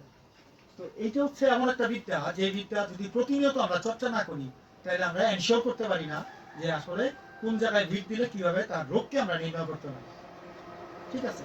এটা হচ্ছে বড় একটা জিনিস। প্রেগনেন্সি ভিট আমরা কিভাবে বুঝবো যে একটা পেশেন্ট প্রেগনেন্ট হয়েছে, ঠিক আছে। আমি মোহাম্মদপুর রুগী দেখতাম, যখন মসজিদে ছিলাম, ওই শনিবার করে রুগী দেখতাম মোহাম্মদপুরে। আমার এক পুরান ছাত্র, এক্স এমপি যে ডেপুটি স্পিকার ছিল ভেলু উকিল, অর্থাৎ ওনার নাম হচ্ছে ফজলে রাব্বি, ঠিক আছে। তো ওনার হচ্ছে মেয়ের জামাই, তা আমারই প্রাক্তন ছাত্র, ওরা গাড়ি মোহাম্মদপুরে দেখতাম। ওখানে এক ভদ্র মহিলার, ওরা হচ্ছে যে আরএফএল এর, এদের বিরাট ব্যবসা, এদের পার্টনারও, এদের একটি এক্সক্লুসিভ অনেকগুলা আউটলেট আছে। তো ওই ভদ্র মহিলার আমি বলছিলাম যে আপনি প্রেগনেন্ট। তা আমারে বললো যে আমি টেস্ট না করে কিভাবে বুঝলাম প্রেগনেন্ট, আমার তো মিসক্যারেজ হয়েছে অনেকবার। তাই বলছি আপনি টেস্ট করে আগামী শনিবার আসেন, আপনার ফি দিতে হবে না, আপনি বলে যান, ঠিকই চেক করে কুইক চেক দিয়ে পরীক্ষা করে ঠিকই আমার কনফার্ম করছে। এটা হচ্ছে একটা লব্ধ বিদ্যা। এই বিদ্যা একদিন দুই দিনে চর্চা করে কোনোভাবে সম্ভব না, প্রতিনিয়ত চর্চার একটা বিষয়, ঠিক আছে, এবং দেখার বিষয় কোন জায়গায় ভিড় সে নিয়ন্ত্রণে রাখতে হবে, তাহলে ইউ ক্যান মানে ডিটেক্ট উইথিন 2 or 3 মিনিটস। এর আর কিচ্ছু লাগে না রোগ নির্বাচন করতে। আচ্ছা, ফেজোলজি আর কোনো কোশ্চেন কেউ টিউজোস করতে কোনো কোশ্চেন? তাহলে স্যার কোনো কোশ্চেন আছে? স্যার আপনাদের কোনো কোশ্চেন আছে? রহমান স্যার, তারপরে স্যার আপনার কোনো কোশ্চেন আছে? কোনো কোশ্চেন আছে? মুকেশ ভাই কোনো কোশ্চেন আছে? স্যার এটা কোশ্চেন হলে প্র্যাকটিক্যালি আমাদেরকে একটু দেখাই। আচ্ছা দেখো, অসুবিধা নেই, অসুবিধা নেই। আচ্ছা, তাহলে আমি ফেজোলজিতে চলে যাই। This is the one kind of a excellent art of মানে to detect the person's problem. ঠিক আছে, face is the index of mind, একটা আমরা সচরাচর বলে থাকি। ফেজ দেখে অর্থাৎ মুখ দেখে লোককে নির্বাচন করা বা তার অবস্থা কি, কি বলতে চায়, তার মনোভাব কি, সেই জিনিসটা একটা বড় বিষয়। এটাও কিন্তু একটা অভিজ্ঞতার বিষয়। লোককে ডিটেক্ট করা যায়, করলেই জানা যায় আসলে কোন অবস্থা হইলে রোগ থাকে, কোন অবস্থা হলে রোগ থাকে না। ঠিক আছে, ভাব প্রকাশের তৃতীয় খণ্ডকে যদি একটু ভালো করে পড়েন, ভাব প্রকাশের দ্বিতীয় খণ্ডকে যদি প্রথম দিকে একটু খুব ভালো করে পড়েন, তাহলে এই বিষয়গুলো জানতে পারবেন ফেজ দেখে। একজন প্রাজ্ঞ অধ্যক্ষ সাহেব আছেন, আমাকে যথেষ্ট স্নেহ করেন, ছোট ভাইয়ের মতো ভালোবাসেন। উনি আমার কয়, তুমি মিয়া আমার এটা কই লাগবে এটা কো। আমি স্যার ভাব প্রকাশ আছেন আপনার ভাই করে। তখন ওনার ওখানে পরীক্ষা নিতে গেছিলাম, এই কারণে উনি প্রতিদিন প্রায় দিন ফোন করে কথা বলেন আর কি। যাই হোক, প্রাজ্ঞ মানুষ, উনি অনেক জ্ঞানী মানুষ। তো এটা হচ্ছে এমন একটা বিদ্যা যে আর্ট অফ ফেস এক্সামিনেশন, অর্থাৎ ফেস দেখে লোক যে নির্বাচন করা, তার অবস্থা কি, তার ফেজের ভাব কি, সে কি মনে মনে চিন্তা করছে, সেই বিষয়গুলো বলা যায়। ঠিক আছে, এটা একটা আশ্চর্যের বিষয় না? আশ্চর্যের বিষয়। আচ্ছা, ফেজ দেখে যে রোগ, অনেকগুলো রোগ নির্বাচন করা যায় ফেজের মধ্যে। যে ডার্ক স্পট, তারপরে বিভিন্ন কিছু আমরা দেখি, এগুলো হচ্ছে রক্তদোষজনিত রোগ। এবং মহিলাদের যদি ইয়াং এজে ডার্ক স্পট পড়া, একনি হওয়া, বিভিন্ন সমস্যা যেগুলো আছে, অনেকের গোটায় ভরে যায়, এগুলো আবার চুলকায় অনেকে, এই যে বিভিন্ন স্পট পড়ে, ব্ল্যাক হেড, বিভিন্ন যে সমস্যাগুলো থাকে, সেগুলো হচ্ছে একটি মাত্র কারণ হচ্ছে তার এক্সেস হোয়াইট ডিসচার্জ হওয়া এবং কনস্টিপেশন থাকা, লং টাইম পেটের গোলযোগ। ঠিক আছে, লং টাইম যদি পেটের গোলযোগ থাকে এবং কনস্টিপেশন থাকে, ঠিক আছে, এবং তদ্রুপ সাদা স্রাব যায় প্রচুর যাদের, তাদের কিন্তু আপনার দেখা যায় যে আপনার black head, dark spot, acne, নানাবিধ সমস্যা দেখা যায়, দিন দিন শুকায় যায়, চেহারার মধ্যে যে একটা লাবণ্যতা, যে মেলানিন ক্রিয়েট করে, তো সেই মেলানিনটা থাকে না, তার মধ্যে ঔজ্জ্বল্য যে একটা ভাব, ঠিক আছে, সেই জিনিসটা থাকে না, সেই জিনিসটা রূঢ় হতে থাকে এবং তার পিত্তের বিকৃতি দেখা যায়, সেটা স্থূল মানুষ হোক বা লিলেন তিনি আমার মধ্যে সাচেস মি। আমি 14 বছর 68 কেজি, আপনাদের ফর কাইন্ড ইনফরমেশন, 14 বছর ধরে 68 কেজি আছি। আমি কমিও না বাড়িও না, এই ওজন কিন্তু ধরে রাখছি, বিলিভ ইট অর নট। ঠিক আছে, তো এই যে যে আপনার অবস্থাকে ধরে রাখা বা অবস্থাকে জানা বা কি রোগ হয়, সেই বিষয়গুলো হচ্ছে সবচেয়ে বড় কথা। তাইলে যদি ডার্ক স্পট এগুলো যদি থাকে, ব্ল্যাক হেড থাকে, এগুলো কালো স্পট পড়ে যায় বিভিন্ন রকম, সেগুলো দেখে আমরা বুঝি তার স্কিনের প্রবলেম এবং রক্তদোষজনিত রোগ, এবং তৎসঙ্গে সাদা স্রাব আছে এবং পেটের গোলযোগ আছে, কনস্টিপেশন আছে। যে সমস্ত মেয়েদের দেখবেন বা ছেলেদের বয়সন্ধিকালে দেখবেন এরকম গোটা স্বাভাবিকভাবে কিছু গোটা ওঠে, আমারও উঠেছিল, কিন্তু সেটা আমি টিপাটিপি করি নাই, কারণ আমি জানি এটা টিপাটিপি করলে এটা বড় হবে। ঠিক আছে, ইএনটির উপরে কোনো গোটা কোনো সময় গালতে নাই। যেমন আমার এক বন্ধু আছে, এই ভদ্রলোকের মাথায় এত বড় এখন ঘা হয়ে গেছে এবং আপনার ওই পাঁচ ফরমেশন হয়ে গেছে। আমি কেন এটা কোথাইছেন, ছোট্ট একটা গোটা ছিল, আবার করেছে ক্লিন শেপ করেছে, অর্থাৎ মাথা করে চাচাইছে, এর মতো কথা কেটে হলো, অসুবিধা নেই, বিদেশ থাকে। আমি বললাম, এই যে কাজটা করছেন আপনি, কাজটাকে রিজনেবল হয়েছে, দেখেন তো এখন ভুগতেছেন, তার ফাঙ্গাল ফর্মেশন হয়ে গেছে, পাঁচ ফর্মেশন হয়ে গেছে, বিরাট বিপদ। হাইপোথ্যালামাসে বা গলার বা যকৃর ঊর্ধ্বভাগে কোনো গোটা কোনো সময় গালবেন না, কোনো সময় গালবেন না, তাইলে কিন্তু বিপদ পাবেন। ঠিক আছে, আচ্ছা, তারপর আর কি কি রোগ আছে? যেমন যদি রেডনেস অফ দি ফেস যদি থাকে, তখন আমরা কি কি রোগ বুঝি? পিত্তের বিকৃতি যদি হয় অতিরিক্ত, সেখানে রেডনেস অফ দি ফেস থাকে, অর্থাৎ লালাবো একটা রোগ তার মধ্যে থাকে। যদি বায়ুর বিকৃতি হয়, সেক্ষেত্রে আপনার মুখ টুক শুকায় থাকবে, আপনার চামড়া একদম থাকবে, কি বলে মানে আপনার হয়ে যাবে, একটু স্কুইজ হয়ে যাবে, বুঝছেন, এগুলো থাকবে। আর শ্লেষার যদি বিকৃতি হয়, তখন দেখবেন সুডোর ভাব, মুখের মধ্যে একটা লাবণ্য ভাব থাকবে, একদম সাদাটে ফ্যাকাশে ভাব, পেল কালার থাকবে। ঠিক আছে, এগুলো দেখে ফার্স্ট একটা ডায়াগনোস করতে আমরা পারি যে আসলে তার কোন প্রভাব রয়েছে, অর্থাৎ বায়ু, পিত্ত না শ্লেষার বিকৃতিপ্রাপ্ত হয়েছে, মুখ দেখে আমরা বলতে পারি। স্যার আর যেই আরেকটা বিদ্যার কথা বললাম, যে এই যে পড়া, আপনার কপাল দেখে, আমার বাবা শুধু কপালটা দেখতেন, একবার মুখ দেখতেন, মুখ ঢাকা থাকলে বলতেন মা আপনার মুখটা খোলেন, নিকাব খোলেন, মুখটা দেখতেন আর 5টা দেখে বলে দিতেন যে এই ওষুধগুলো লিখে দিন। ঠিক আছে? তো অনেকে জিজ্ঞেস করতো, দাদু বলতো, কেউ জ্যাঠা বলতো, কেউ ডাক্তারবাবু বলতো যে আপনার তো আমার কিছুই বললেন না, বললো আপনার এই রোগ। কানে ধরে বস করার লোকও দেখছেন বাবার কাছে, বলছে এই কুঅভ্যাসটা যদি ত্যাগ না করেন আমার কাছে কোনোদিন আসবেন না, এই কুঅভ্যাস ত্যাগ করে আসবেন। বলো যে আমি তো কুঅভ্যাস নাই, কোথাও আমাকে বলবো আমি আপনার কি কুঅভ্যাস? কাছাকাছি আমি দেখছি কয়েকজনকে বলে দিছে যে এই এই এই অসৎ চরিত্র যদি না বলাতে পারেন তাহলে আমার কাছে আসবেন না। আশ্চর্যের বিষয়, দিস নট হিপনোটিজম আর দিস নট আপনার কি বলে আপনার এই যে ম্যাসমেরিজম, ম্যাসমেরিজম না, হিপনোটিজম না। ভাবপ্রকাশ 2য় খণ্ড আপনারা পড়েন, খুব ভালো করে পড়েন, দেখবেন এর মধ্যে আছে। এই যে প্রথম দিকেই দেখেন ভাবপ্রকাশ, ঠিক আছে? আমি আপনার ছবি তুলে দিলাম, আপনার প্রথম দিকে পড়েন, দেখেন ভাবপ্রকাশের 2য় খণ্ড, পুরানো বই, ওল্ড বই। কোন ভাগ এটা? বাকি মুক্ত মনে নেই, আমি তো ডেলি প্রস্তুত করি আর কি, তোমরা দেখতে পাবেন, দেখে আমি একবার পড়ে দেখুন। ঠিক আছে, এই হচ্ছে কথা। আর ফেজ হচ্ছে একটা এমন একটা অবস্থা, যেমন এই যে নাকের মধ্যে যদি এই যে আপনার নেজাল সেপ্টামের এখানে যদি আপনার দেখবেন অনেকের হয়, আপনার গোটা ওঠে, লালা বড় হয় বা ব্ল্যাকিশ হয়, ঠিক আছে? এগুলো হচ্ছে লিভার জনিত রোগের একটা বড় ফ্যাক্টর হিসেবে কাজ করে। তারপরে ধরেন হচ্ছে লালাবো যদি হয়ে যায়, পিত্তের বিকৃতি, অর্থাৎ রক্ত দোষজনিত নানাবিধ রোগ শরীরে অবস্থান করতেছে, এসটিএন সহ অন্যান্য যে সমস্যাগুলো আছে সেগুলো থাকে। অতিরিক্ত পরিমাণে পেইল কালার যদি হয়ে যায় বা অতিরিক্ত পরিমাণে যে হোয়াইটিশ কালার হয়ে যায়, ঠিক আছে, একেবারে সাদা হয়ে যায়, তখন কিন্তু আমরা বুঝি যে তার শ্লেষ্মা জনিত যে রোগ ব্যাধিগুলো আছে সেগুলা আবিষ্ট হয়েছে। এবং আপনার এই যে মুখের যে তার যে এক্সপ্রেশন, যে কথাবার্তা বলা, তার যে কথার মধ্যে যে ভাব, সেই ভাব দেখে কিন্তু আমরা অনেকটা বুঝতে পারি যে অ্যাকচুয়ালি তার কি রোগ হয়েছে। ঠিক আছে, এগুলো হচ্ছে ফেজের অনেকগুলো রোগ আছে আরো, এগুলো হচ্ছে one kind of art of মানে ডায়াগনস্টিক ডিজিজ। ঠিক আছে, আচ্ছা, তারপরে স্ক্রিপ্ট করুন এরপর একটা দিন প্রফেশনাল ডায়াগনোসিস, এটা শেষ কেন? এটা লাস্টের দিকে। ও আচ্ছা আচ্ছা, লাস্ট উইকে প্রথম দিকে দেখতে হবে, একদম ফার্স্ট প্রথম দিকে। আচ্ছা ভাই, এক কাজ করেন, চাঁদের আগে একটা কাজ করেন। হ্যালো, আপনি একটা চামচ নিয়ে আসেন, শুকনা চামচ, শুকনা চামচ নিয়ে আসেন। স্যার জিব্বাটা দিচ্ছি।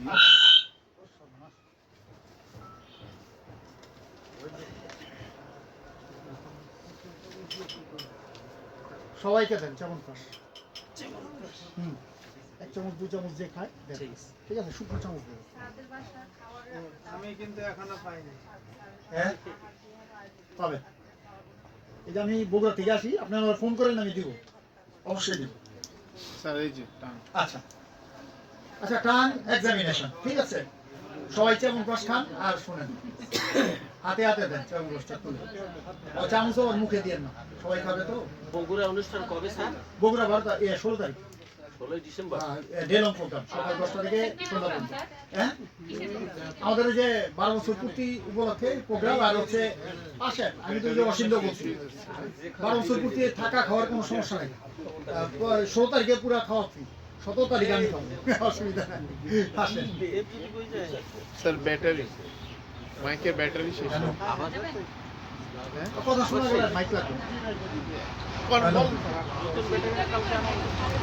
16 তারিখে আপনারা, আমি যাবো হচ্ছে কালকে চলে যাবো, আপনারা যান যেতে পারবেন, সমস্যা নেই, যে মানে সবাইকে নিব, থাকার কোনো সমস্যা নেই, জাস্ট আমাদের দিন পাবো।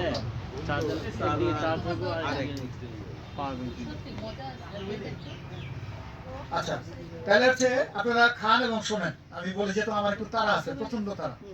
আজকে আমার হচ্ছে ওই বাসায় একটা বিয়ের প্রোগ্রাম আছে, আমার বড় ভাইয়ের মেয়েটার বিয়ে। আমার মা মারা গেছেন, কালকে কাজ করলাম, 1 বছর হয়নি, কিছু দণ্ড আছে, ওই জরিমানা দিয়ে ওই কাজ করা যায় আর কি। ঠিক আছে, কাজ করে অরক্ষণীয়া কন্যা যদি থাকে হিন্দু বিতে, তাকে ওই 1 বছর আগেই কাজ শেষ করে, সারাদিন কাজ করছি, কালকে কাজ শেষ করে আজকে ওই ভাতিজির বিয়ে। ও আসলে বাইরে চলে যাবে, তো ওই ছেলেটা ব্যারিস্টারি পাস করেছে ইয়ে থেকে, কানাডা থেকে। আর ও এমএস করার জন্য Dhaka university first class 3rd হয়েছে রিসেন্ট, ফুড অ্যান্ড নিউট্রিশন সায়েন্সে। এবং বাহারেমে 6 মাসের একটা ট্রেনিংয়ে, একটা মেডিকেল ট্রেনিংয়ে ফার্স্ট হয়েছে 200 স্টুডেন্টের মধ্যে। তো কানাডায় একটা ইউনিভার্সিটিতে এমএস করার জন্য সুযোগ পেয়েছে, চলে যাবে, এই জন্য তাড়াহুড়া করে বিয়েটা হচ্ছে আর কি। যাক, সবাই দোয়া করবেন, এই আর কি। খুব সংক্ষেপে আমরা কাজ করে শেষ করছি আর কি, তাড়াতাড়ি। আচ্ছা, আর টাং এক্সামিনেশন এটা দেখে কিন্তু আমরা বুঝতে পারি যে জিভ পরীক্ষা করে আমরা জানতে পারি যে জিভের কালার দেখে জানতে পারি অ্যাকচুয়ালি তার রোগ কি কি হয়েছে। মুকেশ ভাই কেমন হয়েছে স্বাদ?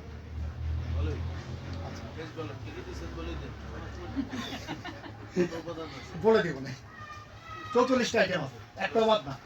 বাংলাদেশের কোনো কোম্পানি কাঠজংরা ইউজ করে না। আমি বগুড়ায় আমার কলেজে গাছ লাগিয়েছি, দুর্লভ একটা গাছ কাঠজংরা, ওটা ভিডিও আমি করছি, এটা দেয়নি এখনো, রিলস বাইয়ে দেয়নি, ওটা দিব। কাঠজংরা একটা দুর্লভ গাছ, এত বড় হয়ে গেছে গাছটা, ছোট এনে লাগাইছি, বহুদূর গেছি খুঁজতে এই গাছ খুঁজতে, সেই নাটোর নওগাঁ থেকে গাছটা নিয়ে আসছি, গভীর জঙ্গলে গিয়ে একটা গাছ পেয়েছি। দেখেন ভাই কাঠজংরা আছে এর মধ্যে, কাঠজংরা কেউ ইউজ করে না, কোনো কোম্পানি ইউজ করে না কাঠজংরা। কফ কাশম ব্রঙ্কিয়াল প্রবলেম অ্যাসবারিক টেন্ডেন্সিতে ভালো কাজ করে কাঠজংরা। না এগুলা দেয় না, ফাঁকি। শুধু হলো আমলকির যে ডাবুরের এক্সপার্ট আমার বন্ধু, যাই হোক, আমার এই চামড়াস এনিহাও পাইছে, এটা নিজের সুনাম না বা প্রচার না। এই চামড়াসকে আমাকে মেসেজ করছে যে how this possible to ensure this quality. I will if you are interested to doing this job from the method of old method Ayurveda, then you may do this job. ওটা ওই বাংলাদেশে ACI যেটা করে ওটা আমলকির আচার, ওটা কেমন প্রশ্ন, ওটা হচ্ছে আমলকির আচার, ওটা কিচ্ছু না। ত্রিপুল যে ফেসবুকে এক মহিলা দেখলাম যে কেমন ব্রাশ বানালাম, ওটার মধ্যে ত্রিকটু দিচ্ছে, জৈন জিরা কি দিয়ে আমলকিকে ভ্যাপারেশনে সিদ্ধ করলো, বিচি ছাড়াই ম্যাশ করে ব্ল্যান্ড করে ওর মধ্যে জাল করে দিল, একটু ঘি দিয়ে জাল করে দিছে আর চিনি দিছে, পথে এটাই চামন প্রাস। তো ওনারা আমি লিখছি আপনি এই ফর্মুলেশন কই পাইলেন যে এটা চামন প্রাস, ইজ দিস এ মেথড? ওটার কোনো জবাব দেয়নি। যাক এনিওয়ে, সবাইকে দেন, একাধিকবার খেতে চাইলে দেন, পুরোটাই খরচ করেন, অসুবিধা নেই। 8 কেজি নিয়ে আসছি আমি, ও স্যারকে দেন, শরীর স্যারকে দেন। আচ্ছা, তাইলে আমরা এই যে জিভ দেখে নানাবিধ রোগকে আমরা ডিটেক্ট করে থাকি। অ্যাটেনশন প্লিজ, জিভ দেখে নানাবিধ রোগ ডিটেক্ট করে থাকি। পেল কালার হলে কি হয়, হোয়াইটিশ কালার হলে কি হয়, ইয়েলো কালারেশন হলে কি হয়, রেড কালার কি হয়, ব্লুইশ কালার হলে কি হয়, সেই রোগগুলো আমরা ন্যাচারালি কিন্তু জানি। ঠিক আছে, ন্যাচারালি আমরা জানি যে অ্যাকচুয়ালি যে কি প্রবলেমগুলো জিভ দেখে আমরা ডিটেক্ট করতে পারি বা জিভ দেখে কি কি রোগকে আমরা জানতে পারি। আচ্ছা, পেল কালার যদি হয় তাহলে কি কি রোগ হয়? পেল কালার যদি হয় তাহলে কি কি রোগ হয় বলুন তো? আচ্ছা, পেল কালার যদি হয় তাহলে সেক্ষেত্রে আমরা ডিটেক্ট করব যে ভিটামিন যে অভাব শরীরে, ভিটামিনের যে অভাব আছে সেই অভাবের কারণেই কিন্তু পেল কালার। ঠিক আছে, এখানে আছে আপনার detect the vitamin or nutritional deficiency, অর্থাৎ হজমজনিত সমস্যা, বদহজমজনিত সমস্যা হয় সেই, এবং আপনার ভিটামিনের ডেফিসিয়েন্সি যদি হয়, শরীর ডিভাইডে দুর্বলতা থাকে, গলা শুকায় আসে, সবসময় একটা তৃষ্ণা ভাব, থার্স্টি ভাব থাকে, এবং নেতিয়ে যাওয়া অর্থাৎ লেসিটিউড, লেভারটিনেস চলে আসে, ফ্যাটিক চলে আসে, ইত্যাদি নানাবিধ সংকট কিন্তু চলে আসে, অর্থাৎ পেইল কালার যদি টান থাকে। ঠিক আছে, আচ্ছা, হোয়াইটিশ কালার যদি থাকে তাহলে কি হবে? হোয়াইটিশ কালার হলে আমরা জানতে পারি যে ডিহাইড্রেশন হয়েছে, অর্থাৎ আমরা জিভ দেখে প্রথম অবস্থায় আমরা জানবো যে সেটা কি বায়ু, পিত্ত না শ্লেষ্মার বিকৃতি হয়েছে। বায়ুর যদি বিকৃতি হয় তখন হালকা আপনার একটু লাল কালার থাকবে, হালকা একটু সাদাটে ভাব থাকবে জীবের মতো, সেটা হচ্ছে বায়ুর বিকৃতি। পিত্তের বিকৃতি যদি হয় পুরোপুরি টকটকে লাল কালার থাকবে। ঠিক আছে, যেটা জীবের বা টাঙের কিন্তু নর্মাল কালার নয় আপনার। আর যদি শ্লেষ্মার বিকৃতি হয় সেটা হোয়াইটিশ কালার এবং ইমাউন্টেড থাকবে। শ্লেষ্মার বিকৃতি যদি হয় সেই ক্ষেত্রে ইমাউন্টেড থাকবে, জিভ থাকবে এবং সাদা আবরণ পরা, অনেকটা আস্তরণ পরা থাকবে। ঠিক আছে, তো এই জিনিসটা হচ্ছে আমরা জানবো। ঠিক আছে, যে আসলে জীবের কালারটা কি। জীব আমরা দেখে নানান রকমই, জীব উল্টায় যদি দেখি, জীবের তলায় যদি নীল রঙের দাগ থাকে সেটা ভ্যারি করে, অর্থাৎ লিভার জনিত রোগ। এবং when the patient feels some problem such as lack of oxygen in the blood level is called cyanosis. সাইনোসিসটা কি? অর্থাৎ জীবের তলে যদি নীল রঙের করালো দাগ থাকে সেটা আমরা দেখে বুঝি যে তার লিভার রিলেটেড প্রবলেম উপস্থিত হয়েছে। নিশ্চিতভাবে তার লিভারের রোগ উপস্থিত হয়েছে জীবের নিচের অংশটা।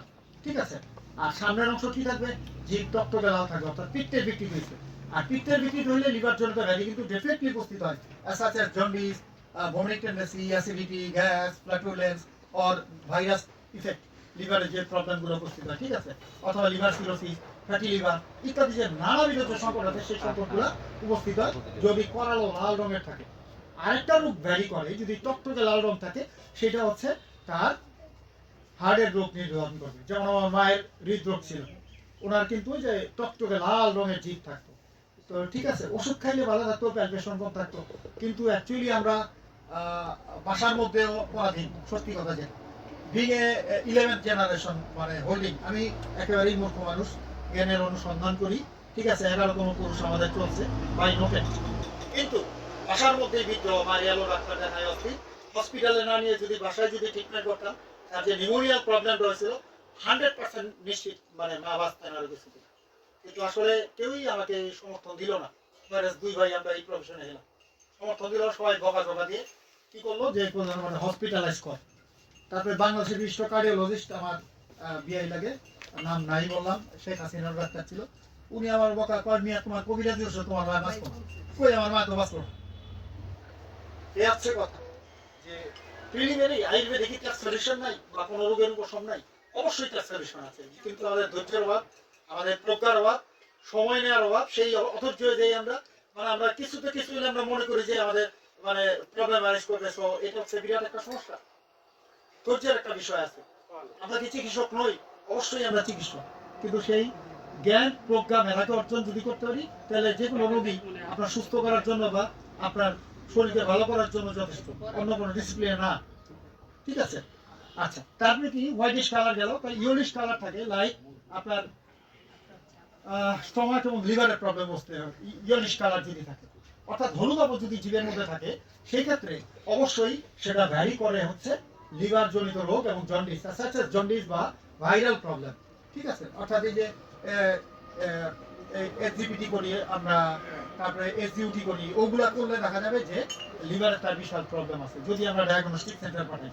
এছাড়া আমরা জিভ দেখে বুঝতে পারি যে তার জন্ডিসের পূর্ব অবস্থা হচ্ছে আপনার যে জিভ দেখে আমরা বুঝি, টিপ অফ দি টাং যখন হলুদ হয়ে যায় বা ইয়েলো কালারেশন থাকে, তখন কিন্তু আমরা বুঝতে পারি তার জন্ডিস অবধারিতভাবে হয়েছে। এছাড়া আরো কিছু পরীক্ষা আছে, নেইল পরীক্ষা, তারপর হচ্ছে প্রস্রাব পরীক্ষা, অর্থাৎ প্রস্রাব যদি ইয়েলো কালারেশন থাকে, ডার্কনেস থাকে, তখন আমরা বুঝতে পারি তার জন্ডিস হয়েছে, ঠিক আছে। তারপর হচ্ছে চোখের lower portion of sclera, lower portion of sclera যখন আমরা দেখি, তখন আমরা বুঝতে পারি যে তার অ্যানিমিক প্রবলেম আছে। আপার পোর্শন অফ স্ক্লেরা যখন আমরা এক্সামিন করি, তখন বুঝতে পারি তার জন্ডিস নিশ্চিতভাবে হয়েছে, যদি ইয়েলো কালারেশন থাকে। নেইল বার যদি থাকে হলুদ, তখন আমরা বুঝতে পারবো তার জন্ডিস হয়েছে। যদি টিপ অফ দি টাং যদি হলুদ থাকে, হলুদাভ থাকে এবং পুরাটাই হলুদাভ থাকে, তখন বুঝতে পারবো যে liver related problem, and also আপনার কি আছে, স্টমাক, লিভার, এই জাতীয় যে প্রবলেমগুলো আছে, যে ইগুলো অর্গানগুলো আছে হজমে যারা সাহায্য করে, সেগুলা হচ্ছে এই প্রবলেম ভ্যারি করে, ঠিক আছে। এই যে yellow spot associated with the problems in the digestive system, যদি হলুদাভ চোখ চোখ চোখ চোখ দাঁত থাকে, সেগুলা ডাইজেশনের প্রবলেম, বিরাট আকারে ডাইজেশন প্রবলেম থাকে। এই যে পার্পল স্পট যদি থাকে, দেখেন এই যে এগুলো ছবি দেওয়া হয়েছে, may point the lung and heart issue, ঠিক আছে। তারপরে কি আছে, ঠিক হোয়াইট স্পট যদি থাকে, ইনফেকশন, ঠিক আছে, ইনফেকশাস কোনো প্রবলেম যদি উপস্থিত হয় শরীরে, যদি কোনো সংক্রামক ব্যাধি ইনফেকশাস প্রবলেম থাকে, সেগুলো সাদা ছোপ ছোপ ছোপ ছোপ দাগ থাকে, ঠিক আছে। আর ব্রাউন অ্যান্ড গ্রে স্পট যদি থাকে, ইনক্লুডিং লাং ইস্যু, তারপরে grey spot suggested to be peptic ulcer, ঠিক আছে। এছাড়া জিভ দেখে যে সাধারণভাবে আমরা যদি গেজ করি যে এই পেশাটা কি বায়ু, পিত্ত না শ্লেষ্মা বা কফ, সেই রোগী, সেটা থেকে সাধারণভাবে আমরা বুঝি, সাধারণ যদি আমরা ডায়াগনোস করতে পারি যে বায়ুর বিকৃতি হলে হালকা ইমালটেড থাকবে, সাদা লালাভ থাকবে, আর পিত্ত পুরোটাই লালাভ থাকবে, একেবারেই একদম টকটকে লাল বা লাল থাকবে, হ্যাঁ। আর শ্লেষ্মা যদি থাকে, শ্লেষ্মা যদি বিকৃতি হয়, সেখানে হচ্ছে আপনার একেবারে সাদা ভাব, একেবারে ইমালটেড সাদা ইমালশন থাকবে, ঠিক আছে, শ্লেষ্মার যদি বিকৃতিপ্রাপ্ত অবস্থা থাকে। তো এইগুলি হচ্ছে আমরা সাধারণভাবে ডায়াগনোসিস করলে আমরা জানতে পারবো যে অ্যাকচুয়ালি তার প্রবলেমটা কি।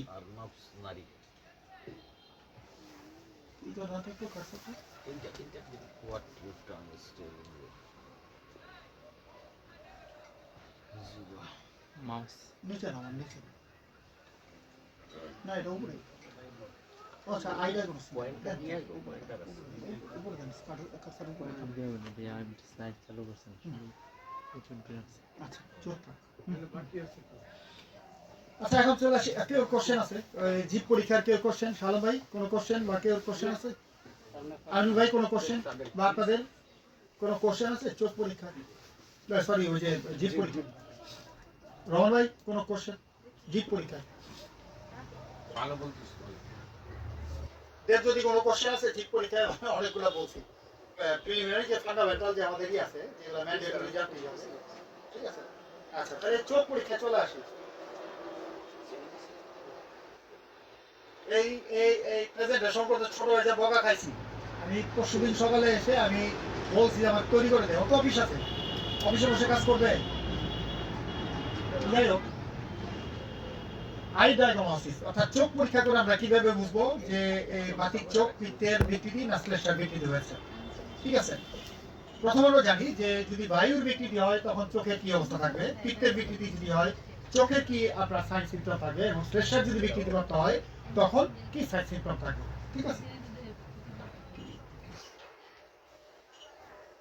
বায়ুর বিকৃতি, ঠিক আছে, ড্রাই স্মোক অ্যাপিয়ারেন্স অর্থাৎ শুষ্ক অবস্থা থাকবে, চোখ ভিজা থাকবে না, সবসময় শুকিয়ে আসবে, চোখ বারবার পলক ফেলতে ইচ্ছা করবে, ঠিক আছে, এবং চোখ টানবে সবসময়। এটা হচ্ছে বায়ুর বিকৃতি যদি থাকে।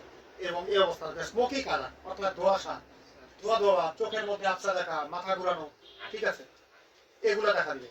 যদি পিত্তের বিকৃতি হয়, আমি ইলাবোরেট করবো প্রত্যেকটাই। পিত্তের বিকৃতি হয় সেখানে ইয়েলো কালারেশন থাকবে এবং রেড কালারেশন থাকবে, লাল চোখ, বালজিং আই থাকবে, চোখ বড় বড়, চোখ লাল, ঠিক আছে, ওই সময় বুঝবেন তার পিত্তের বিকৃতি হয়েছে। আর যদি শ্লেষ্মার বিকৃতি হয় সেক্ষেত্রে দেখবো হোয়াইটিশ কালার, প্রচুর পরিমাণে হোয়াইটিশ কালার বা একেবারে সাদাটে ভাব, ঠিক আছে, প্রচুর পরিমাণে সাদাটে ভাব থাকবে, সেটা হচ্ছে হোয়াইটিশ কালার যদি থাকে। এবং চোখ দিয়ে জলস্রাব আসা, তারপর হচ্ছে চোখ সবসময় জলে আবৃত থাকা, একটা শুক্ল বর্ণ ধারণ করবে, শুক্ল মানে সাদা, শুক্ল বর্ণ ধারণ করবে, ঠিক আছে? এখন আমি বলি যে বায়ু যদি বিকৃত হয় সেক্ষেত্রে কি অবস্থা দাঁড়াবে, অর্থাৎ ড্রাই স্মোকি অ্যাপিয়ারেন্স থাকবে চোখের মধ্যে, ঠিক আছে, চোখ সবসময় টানবে, চোখ শুকিয়ে আসছে, চোখের মধ্যে বারে বারে পানির ঝাপটা দিতে ইচ্ছা করবে, চোখ বন্ধ করতে ইচ্ছা করবে, কিন্তু তাকালেই প্রথম ধোঁয়াশা, আবসা আবসা দেখা, মানে চোখের কোনো রোগ নাই, বাট সে দেখে যে চোখে আবসা আবসা দেখছে এবং সেই চোখ পরিষ্কার নয়, ঠিক আছে, এবং যে একটা মানে স্বাভাবিক যে একটা দৃষ্টি সেই জিনিসটা মানে দেখতে পাচ্ছে না, ঠিক আছে? আচ্ছা, তাহলে এই ক্ষেত্রে কি কি রোগ উপস্থিত হয়, অর্থাৎ বায়ু বিকৃতির জন্য যে চোখের বিভিন্ন রোগ আছে সেই রোগগুলো হয়, ঠিক আছে? এবং পিত্তের বিকৃতি হলে কি কি রোগ হয়? পিত্তের বিকৃতি হলে যেমন আছে ওই যে জন্ডিস, আমি বললাম একটু আগে, জন্ডিস হলে চোখ ইয়েলো কালারেশন হবে, ঠিক আছে, এবং পিত্তের বিকৃতি হলেও কিন্তু রেডিশ কালার হবে এবং লাল কালার থাকবে, বালজিং আই হবে, চোখ বড় বড় তাকাবে, ঠিক আছে, এবং রুক্ষ, প্রচন্ড পরিমাণে রুক্ষতা চোখের মধ্যে বিরাজিত থাকবে, প্রচুর পরিমাণে রুক্ষতা বিরাজিত থাকবে, ঠিক আছে?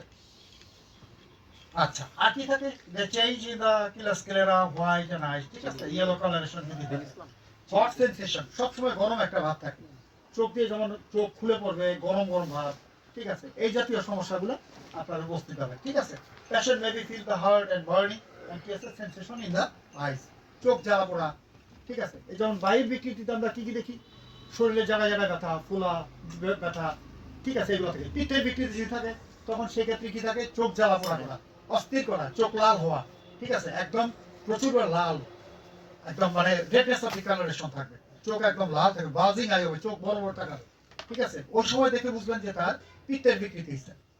আর যদি শ্লেষ্মার বিকৃতি হয় তখন হোয়াইটিশ কালার, চোখ দিয়ে জলস্রাব হবে, চোখ সাদা ভাব থেকে কেতুর আসবে, ঠিক আছে, এবং আপনার চোখ মানে বুঝলো দেখবেন জল বের হচ্ছে, চোখ দিয়ে জল বা পানি বেরোতে থাকবে, এবং চোখ আঠালো একটা ভাব হবে চোখের মধ্যে। এটা হচ্ছে একটা fundamental cause of eye disease, ঠিক আছে? এছাড়া কি আছে? এগুলো ভ্যারি করে যে আপনার শ্লেষ্মার বিকৃতি যদি হয়, শ্লেষ্মার রিলেটেড অনেকগুলো রোগ আছে, এবং পিত্তের বিকৃতি হইলে লিভারের সঙ্গে অন্যান্য যে বললাম একটু আগে, জন্ডিস হইলে চোখ হলুদ হয়ে থাকবে, চোখ লাল হবে, চোখ দেখে আমরা ওই সময় বুঝি যে জন্ডিস হয়েছে। এরকম অনেকগুলো রোগের ক্ষেত্রেই কিন্তু আমরা ভ্যারি করে থাকি যে অ্যাকচুয়ালি তার প্রবলেম কি হয়েছে, ঠিক আছে? আচ্ছা, এক মিনিট।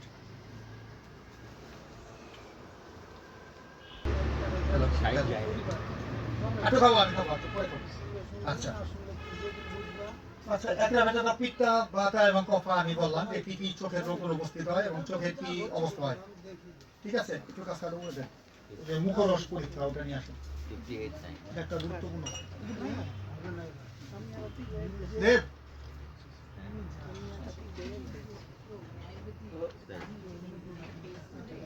মলমূত্র বাকি আছে স্যার। আচ্ছা মল আচ্ছা ডাক্তার ইউরিন থাক ইউরিন থাক ইউরিন থাক কিভাবে? আচ্ছা চোখের কোনো কোশ্চেন কেউ আছে চোখের কোনো কিছু problem? বিষয় হলো। আমাদের তো পড়ে। এটা হচ্ছে regarding to the sign a traditional guide of urine analysis ঠিক আছে এখানে দেখেন 3 রকমের প্রস্রাবের নমুনা আছে ঠিক আছে একটা হোয়াইটিশ কালার একটা হচ্ছে রেডিশ কালার আর একটা হচ্ছে foamy colour whitish foamy colour ঠিক আছে এই তিনটা প্রিলিমিনারি স্টেজে আমরা তিনটা অবস্থা দেখে কিন্তু রোগের বায়ু পিত্ত বিশ্লেষণ তার কোন বিকৃতি সেটা কিন্তু বোঝা যায় এবং অন্যান্য যে বিভিন্ন ডিজিজ আছে সেই ডিজিজগুলো আমরা ডিটেক্ট করতে পারি ঠিক আছে the patient feels some problem as such as whitish color সেটা বায়ু বিকৃতি লক্ষণ ঠিক আছে এই যে imbalance condition urine tropically characterized by white colour বায়ুর বিকৃতি যদি হয় তখন দেখবেন সাদাটে ভাব প্রস্রাব হচ্ছে অতিরিক্ত সাদাটে প্রস্রাব হচ্ছে ঠিক আছে আর পিত্তের বিকৃতি যদি হয় ইমব্যালেন্স কন্ডিশন হয় ইউরিন অফেন অ্যাপিয়ারেন্স আর অনলি ওয়েলি আর রেডিশ কালার তেলতেলে ভাব প্রস্রাবের মধ্যে যদি তেলতেলে ভাব থাকে যখন আপনারা পানি ইউজ করেন তখন দেখবেন যে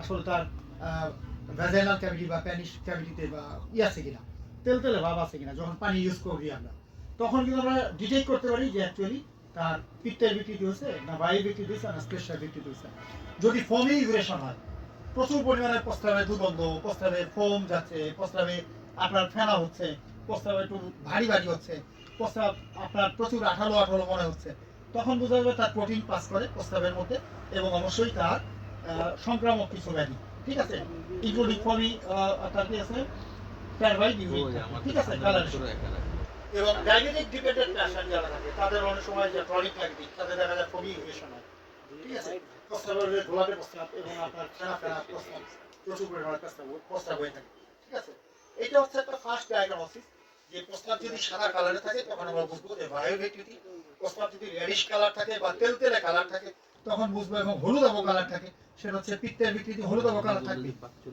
কালার থাকে এবং আপনার ওয়েলি কালার থাকে অর্থাৎ তেলতেলে ভাব থাকে প্রস্রাবের মধ্যে সেটা হচ্ছে পিত্তের বিকৃতি আর কাফা ইমব্যালেন্স কন্ডিশন যদি হয় সেক্ষেত্রে ইনক্লুডিং ফমি তারপর হচ্ছে আপনার কি বলে টারবাইট ইউরিন ঠিক আছে ক্লাউডি ইত্যাদি ইউরিন যখন থাকে তখন আমরা বুঝবো যে অ্যাকচুয়ালি তার শ্লেষ্মার বিকৃতি হয়েছে বা কফের বিকৃতি হয়েছে ন্যাচারালি যেমন গতকালকে চেম্বারে আধা ঘন্টা 1 ঘন্টার জন্য গেছিলাম বাসায় তো দুনিয়ার কাজ তারপরে গেছি এক ভদ্রলোক আসছে যে ভাই আমার প্রস্তাব পড়ে যাচ্ছে কেন তা আমি আচ্ছা বসেন চা খান পরে কথা বলি দেখলাম যে ওনার শ্লেষ্মার বিকৃতি দিচ্ছে প্রচুর এবং আমি তো কোন সময় গোসল করছেন সন্ধ্যার সময় এরকম যে আগে হচ্ছে পশ্চিমকালও আগে হয়নি কয় না তাহলে হঠাৎ করে প্রস্তাব পানি ইউজ করলেন প্যান্ট বলেন হঠাৎ করে প্রস্তাব করার আগে কি শরীরে শিহরণ যাচ্ছে হ্যাঁ শীতের একটা শিহরণ প্রস্তাব পড়ে গেছে এরকম তো কোনো সময় আমার হয় না অনেক ছোট আমি বলছি এটা হচ্ছে যে সন্ধ্যায় গোসল করতেছেন ঠান্ডার দিনে এবং ঠান্ডা পানি দিয়ে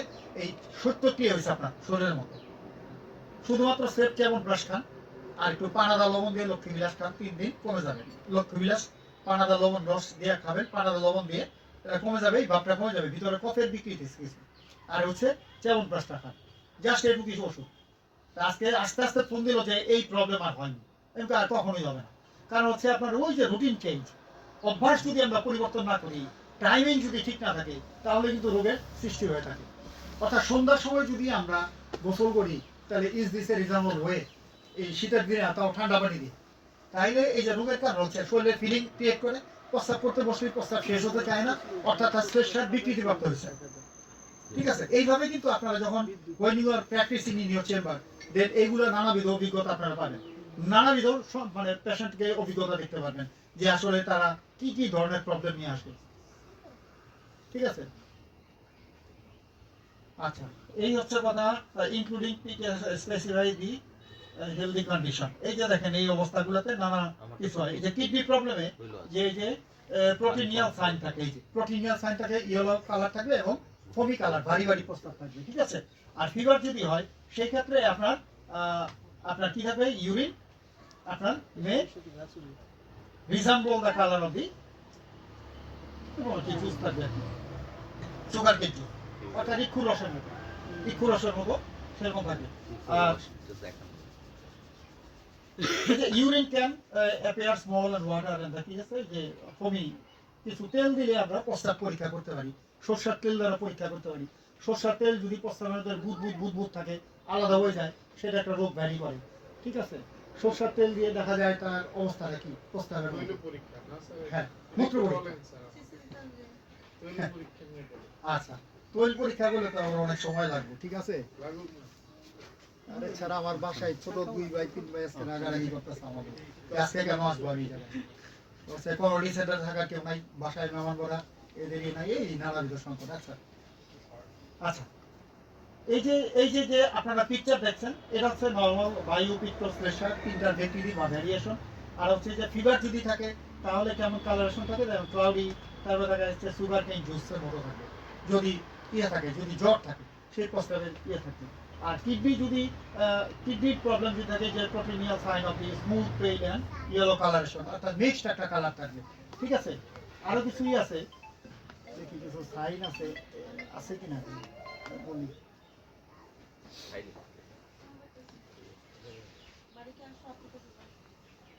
মূলত আমরা অবস্থা বুঝতে পারি যে আসলে তার কিডনির প্রবলেম হয়েছে নাকি না, তার জ্বর আছে নাকি না, ভাইয়ের বিক্রি হয়েছে। যদি বাতক ব্যাধি থাকে, বিশেষ করে যদি বাতক ব্যাধি থাকে, সেই ক্ষেত্রে আমরা প্রস্তাবের কালারেশন কেমন দেখবো। যদি রুগী পিত্ত প্রকৃতি থাকে, সেক্ষেত্রে তার ইয়েলো কালারেশন থাকবে, শর্টনেস অফ দি মানে ইয়ে থাকবে আপনার, কি বলবো, যে ফ্রিকোয়েন্সি থাকবে, শর্টনেস। ঠিক আছে, যদি আপনার সেক্সুয়াল ডিভিডিটি থাকে, যে সমস্ত পুরুষ মানুষের যাদের শুক্র তরল থাকে, শুক্র ভীষণ পরিমাণে তরল থাকে, তাদের দেখবেন ঘন ঘন প্রস্তাবের বেগ হয়। সে পিত্ত প্রকৃতির হোক, বায়ু হোক বা শ্লেষ্ম প্রকৃতির হোক, বারবার প্রস্তাবের বেগ চাপে এবং গেলেই প্রস্তাব হয়। তার মেন্টালি একটা অবসেশন ক্রিয়েট করে যে আসলে আমার প্রস্তাব হবে, পানি খাইছি প্রস্তাব ধরবে, কিন্তু অ্যাকচুয়ালি না। এটা কি করে, নিউরন আপনার কি করে, নিউরন আমরা সেন্সরি নার্ভ খবর দেয় মোটর নার্ভকে, মোটর নার্ভ দ্রুত গতিতে দৌড় দেয়, যে খবর দেয় নার্ভ তোর করে প্রস্তাব হইবে, তাইলে দেখবেন যে প্রস্তাব ধরে গেছে। ঠিক আছে, তো এইটা হচ্ছে একটা মেন্টাল একটা অবসেশন। আমরা যদি থিতু থাকি বা স্টাডি থাকি যে না পানি খাইছি আমার প্রস্তাবে চাপ হবে কেন। ঠিক আছে, আর রোগ সেই তারতম্যের কারণে যদি তার প্রমেয় রোগ থাকে, যদি তার শুক্র তারলতা থাকে, সেই ক্ষেত্রে দেখবেন যে তার ঘন ঘন প্রস্তাব হয় এবং প্রস্তাবের আবিল ভাব বা ঘোলাটে ভাব। প্রস্তাবের যদি যখন ঘোলাটে ঘোলাটে ভাব দেখবেন, জুয়ান ছেলে অর্থাৎ ইয়াং এইজ, সেই ছেলেদের অবশ্যই সেটা প্রমেয় রোগ বা ইউরিনারি ডিসঅর্ডার ভ্যারি করবে। যদি প্রস্তাব ইয়েলো কালারেশন হয়, তখন বুঝবেন তার জন্ডিসের প্রকোপ হয়েছে এবং ইনফেকশাস কোনো প্রবলেম হয়েছে, যদি বয়স্ক মানুষ হয়। ঠিক আছে, যদি সুগার কেন কালার হয়, অর্থাৎ ইক্ষু রসের যে এক্সট্রাকশন যদি বের হয়, তখন বুঝবেন যে তার কিডনি ডিজিজ হয়েছে। ঠিক আছে, এই যে পেল কালার হবে, তারপরে ইয়েলো কালার স্মুথ থাকবে, আর সুগার কেন কালার যদি থাকে, ঠিক আছে, এটা শ্লেষ্মা প্রকৃতির মানুষের হয়। যদি প্রস্তাব দেখে আমরা কিভাবে বুঝবো যে এই রুগীটা বাতিক মেহ রুগী। ঠিক আছে, বাতিক মেহ যদি থাকে, সেই ক্ষেত্রে বাতিক মেহ যদি থাকে, সেক্ষেত্রে বুঝবেন যে প্রস্তাবের মধ্যে এই যে আমিত্তি বা এই যে বানাই না আমরা, জিলাপি বানাই, ওই যে খামিরা বানায় না মাসকলের ডাল দিয়ে, অনেকক্ষণ মারতে হয়, রেখে দিতে হয় রেখে, এরকম গাড়া গাড়া প্রস্তাব করবে, প্রস্তাবের তলানির মধ্যে এরকম আমিত্তির শিরার মতো কিন্তু এরকম প্যাচ প্যাচ হয়ে থাকবে। আশ্চর্যজনক ভাবে এই রুগী হচ্ছে বাতিক মেহ, যা দুরারোগ্য ব্যাধি, যা ডায়াবেটিক মেলাইটাসের চরম একটা রোগ, সিভিয়ার কন্ডিশন। ঠিক আছে, তো এই রুগী আমার বাবার 11th আওয়ারে, মানে বাবা তো 98 বছর বয়সে চলে যান হচ্ছে 2003 সালে, আপনার 2011 সালে 3রা ফেব্রুয়ারি বাবা চলে যান। ও বলে কয়ে চলে গেছেন আমার বাবা। সকালে আপনারা যখন সুবাসা দিকে আপনারা ব্রাহ্ম মুহূর্ত যেটা মুহূর্ত থাকে, সেই মুহূর্তে প্রার্থনার সব ধর্মের একটা প্রকৃষ্ট সময়। আমার বাবা প্রার্থনা করে, অর্থাৎ এই ব্রাহ্ম মুহূর্তে আর নেক্সট সেরে সবাইকে ডাকছেন, দেব জানে, সবাইকে ডেকে বলছেন আসো আসো, আজকে আমি চলে যাবো 5টার পর। তা how this possible to ensure his time? বলছে জ্ঞানত সত্ত্বে আমি কোনোদিন পাপ কাজ করিনি, জ্ঞানত সত্ত্বে মিথ্যা কথা কোনোদিন বলিনি, জ্ঞানত সত্ত্বে কেউ টাকা আমি মেরে খাইনি। আমি টাকা পাই বহু লোকের কাছে, কিন্তু আমার কাছে কেউ টাকা পায় না, তা আমার কোনো লোন নাই। আর তোমাদের সঙ্গে কেউ সঙ্গে এই পর্যন্ত তোমাদের শাশুড়ি মা অনেক এইজের, তার সঙ্গে কোনোদিন বিবাদ ঝগড়া কোনোদিন হয়নি, কেউ সঙ্গে আমি বিবাদ কোনোদিন করি নাই। তা আমার কষ্ট কেন হবে, আমার কষ্ট কেন হবে? সো এই যে যে বলা, বলছে আচ্ছা আমি 5টার পরে কিন্তু থাকবো না। ঠিক 5টার সাথে বাবা কিন্তু চলে গেছেন। বলছে তোমাদের অভিযোগ কোনো কিছু চাহিদা বা কোনো কিছু যদি বলার থাকে বলবা। বলে গেছেন তোমরা মিলেমিশে থেকো, আমরা ব্রোকেন ফ্যামিলির লোক না। ঠিক আছে, তো অনেক অর্থ বাবা কার কাছে অভিযোগ দিব, বউরা এখনো 5 বউ আমাদের বাড়িতে, বললো যে বউরা এখনো চোখের পানি ফেলে শ্বশুরের জন্য। আমার বাবা পা তো দূরে থাক, শরীর স্পর্শ করতে দিতেন না, কোনো মহিলা তো নাই, মা ছাড়া বলতেন না, ঠিক আছে, শরীর স্পর্শ করতে দিতেন না আমার বাবা, একটু অন্যভাবে চলতেন। ওয়ারেজ উনি 1944 গ্রাজুয়েট জেবি রাষ্ট্রিক অস্ট্রাবেড মেডিকেল কলেজ থেকে। উনি স্বদেশী ছিলেন, অনেক লেট ম্যারিজ। সো আমরা অনেক ভাগ্যবান যে 98 বছর পর্যন্ত ওনাকে পাইছি এবং ওনার জ্ঞান গর্ব কথা শুনতে পাইছি, সবসময় বলতেন। তো বাবা সবসময় বলতেন, আমার এই পেশায় আসার কাহিনী হচ্ছে বাবা শ্লোকগুলো বলতেন প্রায়, কিন্তু আমার তো জীবনে এই পেশায় ইনভলভ হওয়ার কথা না। আমি মাস্টার্স কমপ্লিট করছি 94-এ ব্যক্তি জীবনে, আর ডিএমএস করছি নূর মুজিব কলেজ থেকে 97-এ, আর বিএমএস করছি ফার্স্ট বেস, এই যে রহমান ভাই আছেন, ঠিক আছে, ফার্স্ট বেসে 17 সালে আর কি। তো যাই হোক, হামদর্দ ইউনিভার্সিটি থেকে। তো বাবা একটা কথা সবসময় নেবি বলতেন যে আশা সুখং স্বপ্ন সুখং দধিনী গ্রাম্য দকানু পয়সা পয়াংশী নবান্ন পান গুরু বৈকৃত্যঞ্চ প্রমেয়তু কফকৃচ্ছ সর্ব। আমি কই তুমি এই কঠিন কি শ্লোক আমার সামনে এগুলো কাউকে লেগে, তো কইলো যে শোনার সে শুনবে, যার দরকার সে বুঝবে। তা আমি বলছি তোমার এই পেশায় তো আমার আসার ইচ্ছা না। আমি ঢাকা ব্যাংকে 3 দিন কফি খেয়ে চলে আসছি, চাকরি পেয়েও 3 দিন কফি খেয়ে চলে আসছি যোগ দিয়ে। তো এই হচ্ছে আমি পাগল। ফুটবল খেলতাম, ঢাকা ফার্স্ট ডিভিশন লিগ খেলছি, বাংলা স্পোর্টিংয়ে নারায়ণগঞ্জ ফার্স্ট ডিভিশন লিগে খেলছি, কিন্তু জন্ডিস হয়ে গেল, পরে বাদ দিছি। আমাদের ওষুধ খাইছি জন্ডিসের, 1 মাস ওষুধ খাইছি, এই পর্যন্ত উপলা না শিশার কোনো জন্ডিস কোনোদিন হয়নি, বা কোনো সিভিয়ার কোনো প্রবলেমের মতো হয়নি, ঠিক আছে। নিজেদের ওষুধ খাইছি, কোনো আমি নেফ্রাইটিস হয়ে গেছিল একবার, 2 বেলা প্র্যাকটিসে মানে সিভিয়ার অবস্থা হয়ে গেছিল আমার, ওই ফুটবল খেলা ছেড়ে দিচ্ছি একবার। সেটা কেন? তো এই যে আশা সুখম স্বপ্ন সুখম দধিনী গ্রাম্য দকানু পয়সা পয়াংশী নবান্ন পান গুরু গুরু বৈকৃত্য, বাংলা বলবো, গুরু বৈকৃত্য প্রমেয় হেতু কফকৃচ্ছ সর্ব। অর্থাৎ যে প্রমেয় রোগ যেটা বলতেছিলাম যে ইয়েলো কালারেশন যদি থাকে তাহলে বা প্রস্রাবার আবিলতা বৃদ্ধি পায়, তখন আমরা কিভাবে বুঝবো যে আসলে সে প্রমেয় রোগী? এই শ্লোকটার অর্থ হচ্ছে আশা সুখম, প্রতিদিন আমরা যারা সুখে জীবন পার করে, কোনো কায়িক শ্রম করে না, আশা সুখম স্বপ্ন সুখম, তারাই কিন্তু স্বপ্ন দেখতে বেশি ভালোবাসে। শুয়ে শুয়ে খালি স্বপ্ন দেখে, শুধু পরিকল্পনা করে, কিন্তু কায়িক শ্রম জীবনও করে না। কোনো টাকা পয়সার চিন্তা ভাবনা নাই, যাদের বিলাস বেসন থাকে, বাড়ি ঘর আছে।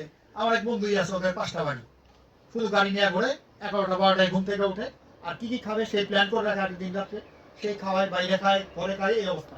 আবার কদিন গাড়িতে নিয়ে যায়, তো ভাই তোর এই খাওয়া আমি খাবো না, ভাত খেয়ে আসছি, তুই খা। কারণ আমরা খাইলে গিয়েছে বেশি কবিরাজি দেহাস বেটা। আমি বলি না রে ভাই, আমি খাবো না। হচ্ছে কথা, আমি কেন দর্শন করবো লোভের বশবর্তী হয়ে? এটা ঠিক না, কখনোই ঠিক না, ঠিক আছে। তাইলে আশা সুখম স্বপ্ন সুখম, যারা অলস ভাবে দিনাতিবাদ করে তারাই কিন্তু স্বপ্ন দেখতে বেশি ভালোবাসে। দধিনী প্রতিদিন যারা দধি খায় তাদের এই প্রমেয় রোগ হয়, এবং এই ফমি কালার, তারপর হচ্ছে ইয়েলো কালারেশন এগুলো প্রস্তাব বা ফমি কালার প্রস্তাবন, ঠিক আছে। দধিনী গ্রাম্য উদক, আগে পশু পাখি কিন্তু আপনার শিকার করে নিয়ে এসে খাইতো পশুর মাংস, বন থেকে শিকার করে, কারণ 5000 বছরের পুরানো আইলেট তো। আশা সুখম স্বপ্ন সুখম দধিনী গ্রাম্য উদক, মানে বনের পশু পাখি প্রতিদিন মাংস খাইতে নাই। গ্রাম্য উদক আনু পয়সা, প্রতিদিন পায়েস খাইতে নাই। নবান্ন পানম গুরু বৈ কীর্তনচ প্রমেহেতু কপকৃচ্ছ সর্ব। নবান্ন পান অর্থাৎ এই নতুন চালের ভাত পশ্চিমকালও খাবেন না, 2 দিন শখ করে খেতে পারেন, কিন্তু পুরানো চালের ভাত খাবেন, এটা হচ্ছে স্বাস্থ্যপ্রদ। আউশ চালের ভাত খাবেন, স্বাস্থ্যপ্রদ, ঠিক আছে। আর হচ্ছে নতুন চালের ভাত খেতে নাই, প্রতিদিন পিঠা খেতে নাই, যারা অতিরিক্ত পিঠা খায়, মিষ্টান্ন খায়, আচ্ছা আমি প্রচুর মিষ্টি খাই, ঠিক আছে, যদিও নাই সমস্যা, কারণ আমি যে পরিশ্রম করি আমার এই উপরওয়ালার হিসেবে রোগ আসার কথা না। 5 কেজি ওজন হাওয়াল পিঠাই, পাটাই বাটি, মেশিনও আছে, মেশিনও করে দেয়, ঠিক আছে। কায়িক সমস্যা হাঁটি প্রচুর, তো রোগ কেন আসবে? ঠিক আছে। তাইলে আশা সুখম স্বপ্ন সুখম দধিনী গ্রাম্য দকানু পয়সা পয়াংশী নবান্ন পান গুরু বৈকৃত্য, গুরুপথ খাবার যারা প্রতিনিয়ত খায়, ফাস্টফুড জাঙ্ক ফুড যারা খায়, ওয়েল স্পাইসি ফুড খায়, তাদেরই কিন্তু এই রোগ প্রমেয় রোগ উপস্থিত হয়। প্রমেয় হেতু কপকৃচ্ছ সর্বম কপ প্রদান। প্রমেয় রোগ হচ্ছে 20 প্রকার। কি কি? বাতিক হচ্ছে 4, এই যে বাতিক নজরে বললাম, যেটা হচ্ছে ভারী ভারী কালারের প্রস্রাব হবে, ঠিক আছে। এবং শিরা, প্রস্রাব যদি নতুন একটা মাটির হাড়ির মধ্যে রেখে দেন, সকালে ঘুম থেকে উঠবেন যে আমি শিরার মতো উঠে আছে, অর্থাৎ ওই যে মাসকলার ডালের যে আমরা খামিরা বানাই ই বানানোর জন্য, সেরকম খামিরা হয়ে আছে। নিশ্চিত আমি দেখছি এই রুগী একটা, সেই রুগী 1 মাস বাঁচেনি, অর্থাৎ তার বাতিক নয়, এত পরিমাণে প্রোটিন যাচ্ছে, কোনোভাবে প্রোটেকশন দেওয়া সম্ভব না, সে রুগী 1 মাস পরে এক্সপায়ার করছে। আমি বলছি I am not your doctor, please admitted hospital, লিখে দিচ্ছি হসপিটালাইজ করার জন্য, 1 মাস বাঁচেনি, ঠিক আছে। ডাক্তার কোনো ডিটেক্ট করতে পারেনি, শুধু লাগছে প্রোটিন যাচ্ছে প্রচুর, ঠিক আছে, এটা হচ্ছে বাতিক মেহ। এই জন্য বললাম যে আমরা কিভাবে প্রস্তাব দেখে বুঝবো তারা বাতিক মেহ না পৈতৃক মেহ না স্প্লেশিক মেহ। যদি ইয়েলো কালারেশন থাকে, রোগভেদিক ইয়েলো কালারেশন থাকে এবং ডার্ক থাকে, রেডিশ কালার থাকে, তখন বুঝবেন তার প্রস্তাব থেকে তার অবশ্যই পিত্তের বিকৃতি হয়েছে যে কোনো রোগের ক্ষেত্রে। শ্লেষা যদি অতিরিক্ত পরিমাণে সাদাটে ভাব থাকে বা অতিরিক্ত পরিমাণে সাদা কালার থাকে, সেটা হচ্ছে শ্লেষার বিকৃতিগ্রস্ত অবস্থা। ঠিক আছে, তো এই হচ্ছে মোটামুটি আর কি। তা আমার যেহেতু আজকে আমি সরি টু সে একটু সময় কম, আমি সময় দেবো, আমি 12:30টার মতো আমি সময় দিতে পারবো। 1:30টার মতো আপনার লিমিট কত? আচ্ছা, একটু উঠাই দেন প্লিজ। মল পরীক্ষা আচ্ছা আচ্ছা, দেন উঠাই দেন।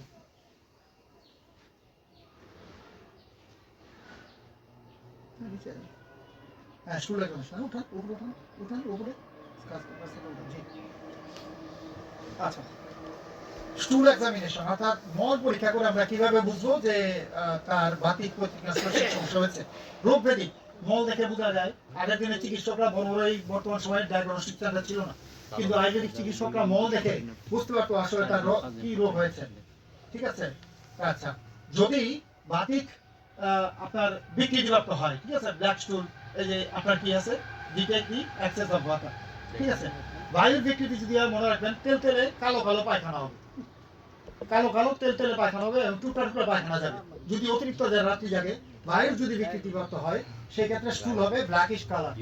ঠিক আছে, আর যদি পিত্তের বিকৃতি হয়, তখন সেটা ইয়েলোইশ কালার থাকবে, অর্থাৎ পিত্ত বর্ণ হচ্ছে হলুদ বর্ণ, পেল কালার। ঠিক আছে, হলুদ বর্ণ, সেই পিত্ত বর্ণের রং হবে যদি আপনার পায়খানা হলুদ আবহ হয়, প্রচুর পরিমাণে হলুদ আবহ কালার থাকে এবং পিত্ত বর্ণ থাকে, সেটা হচ্ছে আপনার পিত্তের বিকৃতি।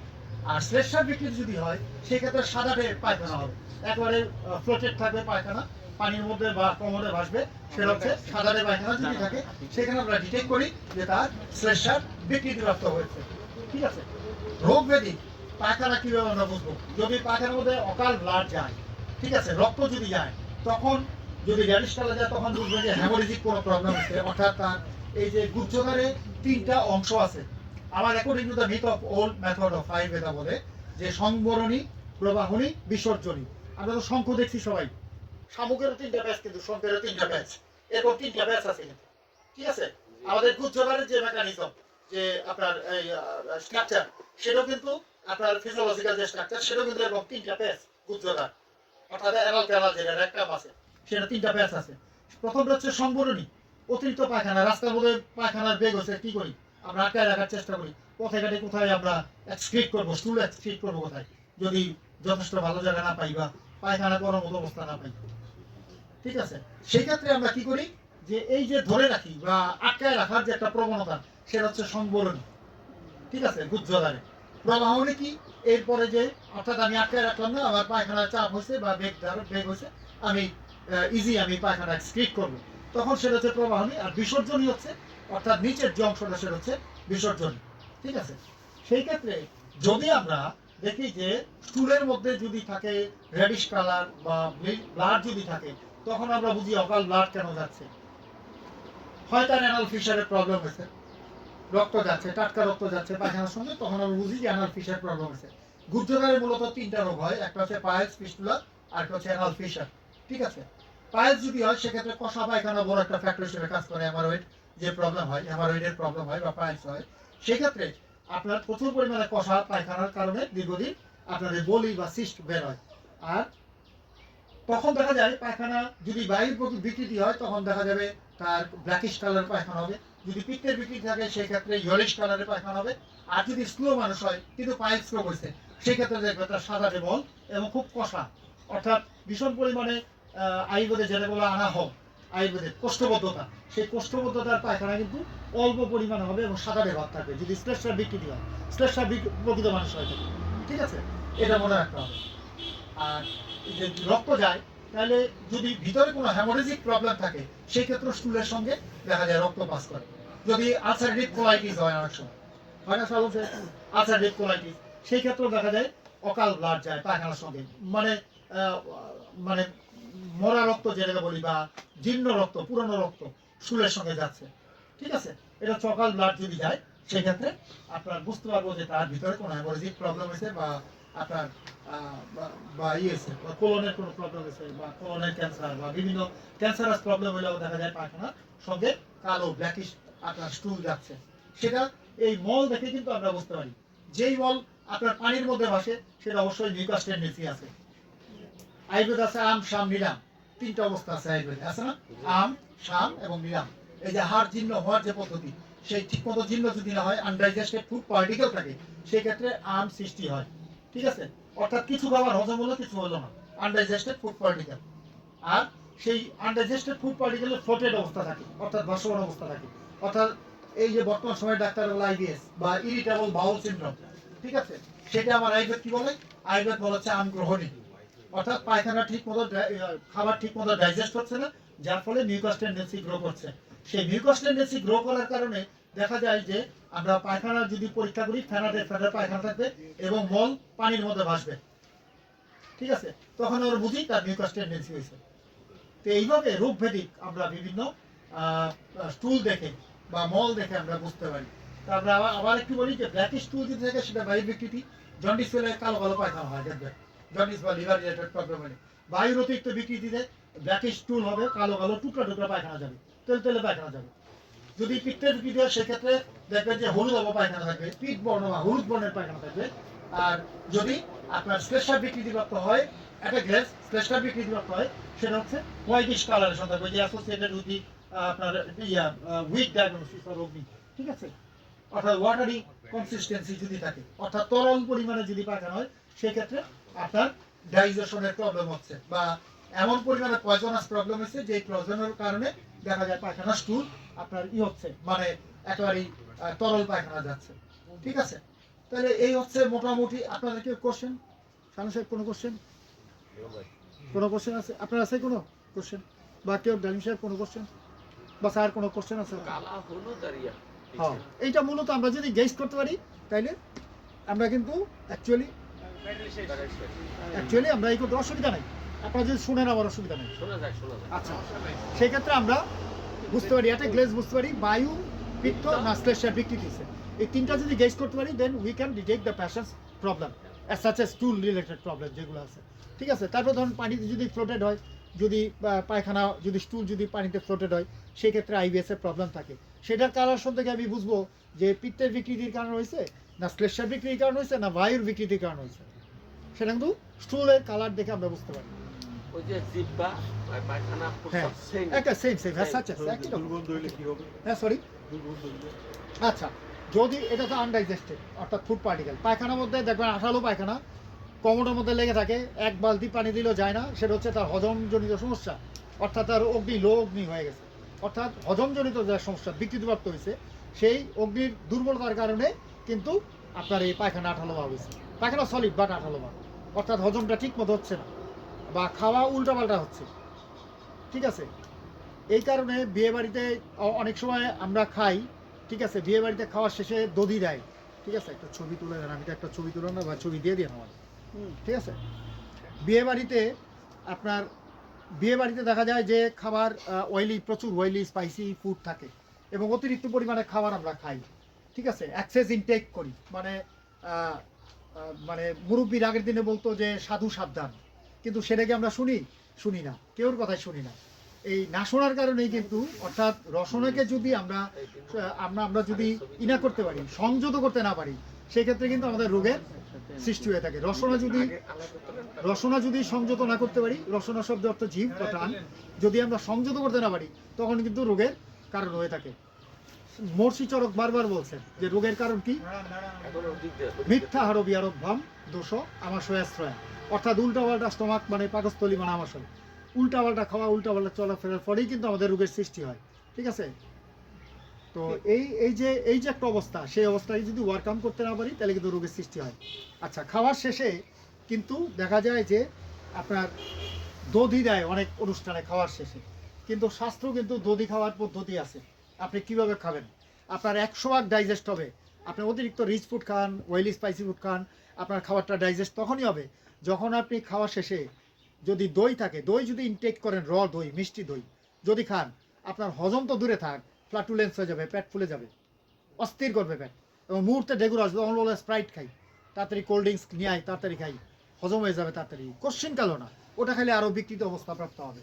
ঠিক আছে, তো সবসময় মনে রাখতে হবে যদি খাওয়ার শেষে কোনো জায়গায়, রিসেন্ট আমি 2 জায়গায় কী করলাম, আমি ওই গ্লাস দেন কী করলাম, ওই দই ডাললাম এবং 3-4টা লেবু দিলাম, রস নিলাম, প্রচুর লেবুর রস নিলাম, পানি দিলাম এবং নুন দিলাম, একসাথে ঘুটে তক্র বলে আয়ুর্বেদে এটাকে, তক্র বাড়ালাম। ওইটা খাওয়ার পরে সবার কিন্তু উদ্গার, অ্যাসিড, পেট ফুলে গেছে, অ্যান্টাসিড খাচ্ছে, পিপিআই খাচ্ছে। ঠিক আছে, তো আমি হাসলাম, আমি কই আপনি খাবেন না, আমি খামু কেন, আমি তো গুটাই খাইছি মিয়া, গুটা খাইলাম মানে আমি এই যে দধি খেলাম, তক্র বানাই খেলাম, তা আপনার গ্যাস নাই না, আমার উদ্গার আসছে একবার, পেট ফুলছে একবার না, আশ্চর্যজনকভাবে সলিড আমার পরদিন সকালে। কারণ আসন করার পরেই যে পবন মুক্ত আসন করি, তারপর অর্ধনৌকাসন করি, নৌকাসন করি, অনুলোম বিলোম করি, কপালভাতি করি, ঠিক আছে, আরও কিছু আসন করি, যে আসনগুলা করি বিরায় শরীর সুস্থ আছে। এখন সকালে ফ্রেশ, মুহূর্তের মধ্যে ফ্রেশ পাবো। ওই আমার তো কোনো মিউকাস টেন্ডেন্সি বা কোনো প্রবলেম হয় নাই, এদের সবারই পেটের সমস্যা হয়েছে। তো খাওয়ার শেষে যদি দই কোনো জায়গায় দেয়, মেহরবানি করে আপনারা কী করবেন, একটু নুন, লেবুর রস দিবেন, আর পানি দিয়ে পাতলা করে খাবেন, ঘোল বানায় খাবেন বা মাঠা বানায় খান, হজমের কোনোদিন সমস্যা হবে না। ঠিক আছে, তো এইটা হচ্ছে কথা। তো পায়খানা দেখে যে আমরা নানাবিধ যে কালারেশন থাকে, সেগুলো দেখে কিন্তু আমরা বুঝতে পারি অ্যাকচুয়ালি যে তার প্রবলেমটা কি। ঠিক আছে, শিওর। হ্যাঁ, বোরানি ডাইজেস্টিভ, বোরানি খেতে পারেন, বোরানি ডাইজেস্টিভ, ওটা সমস্যা নেই। আর কেউ কোশ্চেন? আচ্ছা, স্টুল শেষ, স্টুলের আর কিছু করার দরকার নাই, দেখেন নাই আর। আচ্ছা ঠিক আছে, দিয়ে নেন, অসুবিধা নেই। আচ্ছা, তো দেখেন তো উপরে জিভ গেছে, টাং গেছে, মুখরস পরীক্ষা। আচ্ছা দেখেন তো দিচ্ছে কিনা মুখরস। আচ্ছা, মুখরস কি, মুখরস দেখে আমরা কিভাবে পরীক্ষা করবো? মুখরস কি, অর্থাৎ মুখের যে রস, সেইটা রুগীর কাছ থেকে জিজ্ঞেস করে, কারণ আমি তো সেই রস টেস্ট করতে পারি না, আমি কি মুখে দিয়ে টেস্ট করবো না। রুগীর কাছে যখন আমরা জিজ্ঞেস করবো যে অ্যাকচুয়ালি আপনার মুখের কেমন স্বাদ লাগে, সেটা নারী পরীক্ষা করে অনেকগুলো আমরা গেজ করতে পারি, যে তার বিকৃতির কী অবস্থা। যদি বায়ু বিকৃতি হয় তখন মুখরস হবে কি, মিষ্টি স্বাদ হবে। বায়ুর বিকৃতি যদি হয় তাহলে কেমন স্বাদ হবে? মিষ্টি স্বাদ হবে না। কি স্বাদ হবে বায়ুর বিকৃতি হলে? লবণ স্বাদ হবে। বায়ুর বিকৃতি যদি হয়। যদি পিত্তের বিকৃতি হয় সেক্ষেত্রে কি হবে? ভীষণ টক এবং ভীষণ তিক্ত স্বাদ হবে। ঠিক আছে, নারী ধরে কিন্তু যদি পিত্তের বিকৃতি হয় তখন আপনি জিজ্ঞেস করবেন যে আপনার কি সকালে ঘুমতে উঠলে তিক্ত স্বাদ থাকে, বুকের মধ্যে তিতায় ভরে থাকে, তখন বুঝবেন তার পিত্তের বিকৃতি। ঠিক আছে, যদি রুগী বলে যে আমার লবণাক্ত থাকে, টক থাকে, লবণ সাওয়ারি টেস্ট থাকে, তখন বুঝবেন তার বায়ু বিকৃতি। এবং যদি তার মুখের মধ্যে মধুর স্বাদ থাকে, মিষ্টি বা আঠালো স্বাদ থাকে, ঠিক আছে, তখন বুঝবেন কফের কি হয়, সিক্রেট করে, তখন বুঝবেন তার প্রেশার বিকৃতি বা কফ বিকৃতিপ্রাপ্ত হয়েছে। নারী ধরে যদি দেখেন অনামিকায় ভিট, প্রচুর ভিট, এই দুইটার ভিট তুলনামূলক কম, অনামিকার প্রচুর ভিট, তখন বুঝবেন তার প্রেশার বিকৃতি হয়েছে, বুকে কফ বা তার প্রচুর কফের সিক্রেশন হয়। থাইরয়েডে কফ কীভাবে আমরা বুঝবো? নারী পরীক্ষা করে, তার এই গলার মধ্যে কফ আছে, সেই কফটা ছিঁড়ে বলে বুকে কফ নাই, স্টেথোস্কোপ দিয়ে আমরা পরীক্ষা দিয়ে 4টা জিনিস দেখি, রঙ্কাই, রাউস, ভাবরিং রাউস, ক্রিপিটেশন। ঠিক আছে, এই 4টা জিনিস দেখি, অর্থাৎ কি কি সাউন্ড আমরা দেখে বুঝবো যে অ্যাকচুয়ালি তার প্রবলেমটা কি হয়েছে। স্টেথোস্কোপ দিয়ে আমরা ধরি না, এই যে চেস্ট কি আছে, চেস্ট কি করে রে, চেস্ট পিস উপরে ধরি। ঠিক আছে, অনেক অসৎ ডাক্তার আছে এমনি করে ধরে, মায়ের লোক পাইনি। আমি এটা কী লাভ হইলো মুহূর্তের মধ্যে, sir don't take it other way please. অনেকে ধরে, আমি সামনে আমার এক বন্ধুর বোনের লেগেছে, ভাইয়া তুমি চলো একটু। এখন এই স্টেথোস্কোপ দিয়ে আপনার চেস্ট পিসে ধরলেই তো হয়, কারণ মহিলাদের নিপলের নিচে দিতেই হবে আপনার। তখন যদি এমনি করে ধরে, বয়স্ক মানুষ, FCBS করা হয় এই ফ্রান্স থেকে। ঠিক আছে, তো এই যদি এইভাবে ধরে কী লাভ হলো? এটা ঠিক না। ডক্টরের যদি ইথিক্স যদি ঠিক না থাকে, সে প্রকৃত ভালো ডাক্তার হইতে পারে না, মনে রাখবেন। তার নীতি আদর্শ ঠিক থাকতে হবে, তাইলে সে পারফেক্ট চিকিৎসক হতে পারে। ঠিক আছে, তো এই হচ্ছে কথা, যে 4টা শব্দ আমরা কি দেখি, রঙ্কাই, রাউস, ভাবরিং রাউস, ক্রিপিটেশন। 4টা শব্দ, যে সিনথেটিক কাপড় ডলা দিলে যেমন হয় বুকে, তখন স্টেথোস্কোপে কিসকিস আওয়াজ করে, রঙ্কাই সাউন্ড হয় এরকম শব্দ, অর্থাৎ কফ জীর্ণ হয়েছে বুকের মধ্যে। ঠিক আছে, এই যে আমরা ডানে এবং বায়ে ফুসফুসের মধ্যে আমরা দেখে থাকি, উপরে এবং নিচে, নিপলের নিচে চেস্ট পিসে ধরলেই আমরা শব্দ শুনে বুঝতে পারি, গেজ করতে পারি, যাকে দ্যাটস আনাদার ওয়ে। তো মুখরস এই আর কি, মুখরস পরীক্ষা করলে রুগীকে নারী পরীক্ষা, যদি বায়ুর বিকৃতি, তাহলে তাকে জিজ্ঞেস করবেন আপনার সকালে ঘুম থেকে উঠলে লবণাক্ত তো হয়ে থাকে বা টক টক স্বাদ হয়ে থাকে, এখন রুগী বলবে যে হ্যাঁ ঠিক। এই জিনিসগুলো যদি আপনারা জানেন, নারী পরীক্ষা আপনার সুবিধা হবে, ঠিক আছে। তারপরে পঞ্চনিদান জানতে হবে, পঞ্চকর্ম জানতে হবে, ঠিক আছে, রোগের অবস্থা জানতে হবে। এগুলো জানতে পারলে নারী পরীক্ষা করা সোজা। এবং আপনি যদি প্রতিনিয়ত পরীক্ষা করেন এবং এই 5টা বায়ু, 5টা পিত্ত, 5টা শ্লেষ্মা, এই জিনিসগুলো যদি ডিটেক্ট আমরা করতে পারি, দেন আপনি মানে অতি অল্প সময় ডিটেক্ট ইউর প্যাশেন্টস প্রবলেম, সেই বিষয়গুলো জানতে পারবেন। তো এই হচ্ছে কথা। আর আমি তো পরিচয় এই আছে আর কি। আর এই হচ্ছে আমার পরিচয়। আমি ছিলাম, এখনো আছি, নূর মজিদ কলেজে ছিলাম আগে। 2000 সালের 4 মে জয়েন করেছিলাম শনিবার 9টা 5-এ আরমানিটোলা ক্যাম্পাসে। আর 4 সালে চলে আসে এই যে 98 মধ্য আড্ডায়, ওখানেও কাজ করেছি। 2018 সালে 10 মে পর্যন্ত 3টা ক্লাস করে চলে গেছি আমি রেজিগনেশন দিয়ে। আর 20 তারিখে আমি জয়েন করি, মার্চের 20 তারিখ 2018। এই টিল টুডে আসি এই আর কি। আর আপনাদের সবার জন্য শুভকামনা। আর সবাই ভালো থাকবেন, সুস্থ থাকবেন। আমি যদি আবার সুযোগ পাই তাহলে অবশ্যই ইলাবোরেট অনেক ক্লাস বা হোল্ড করে আপনাদের চেষ্টা করবো কিছু শোনানোর জন্য। আমার অতি ক্ষুদ্র জ্ঞান বলার জন্য, আমি জ্ঞানী মানুষ না, কিন্তু অল্প সময়ের মধ্যে তাড়াহুড়া করে আমার বিভিন্ন প্রবলেমের কারণে আমি প্রোগ্রামটা এই অনেক ভালো করে প্রেজেন্টেশন তৈরি করবো ভাবছিলাম, বসে বসে আস্তে আস্তে করবো, কিন্তু অ্যাকচুয়ালি আমি কোনো কম্পিউটার বসার কোনো সময় পাইনি due to position of very business. হ্যাঁ, থ্যাংক ইউ এভরিবডি, সবাই ভালো থাকেন। Thank you.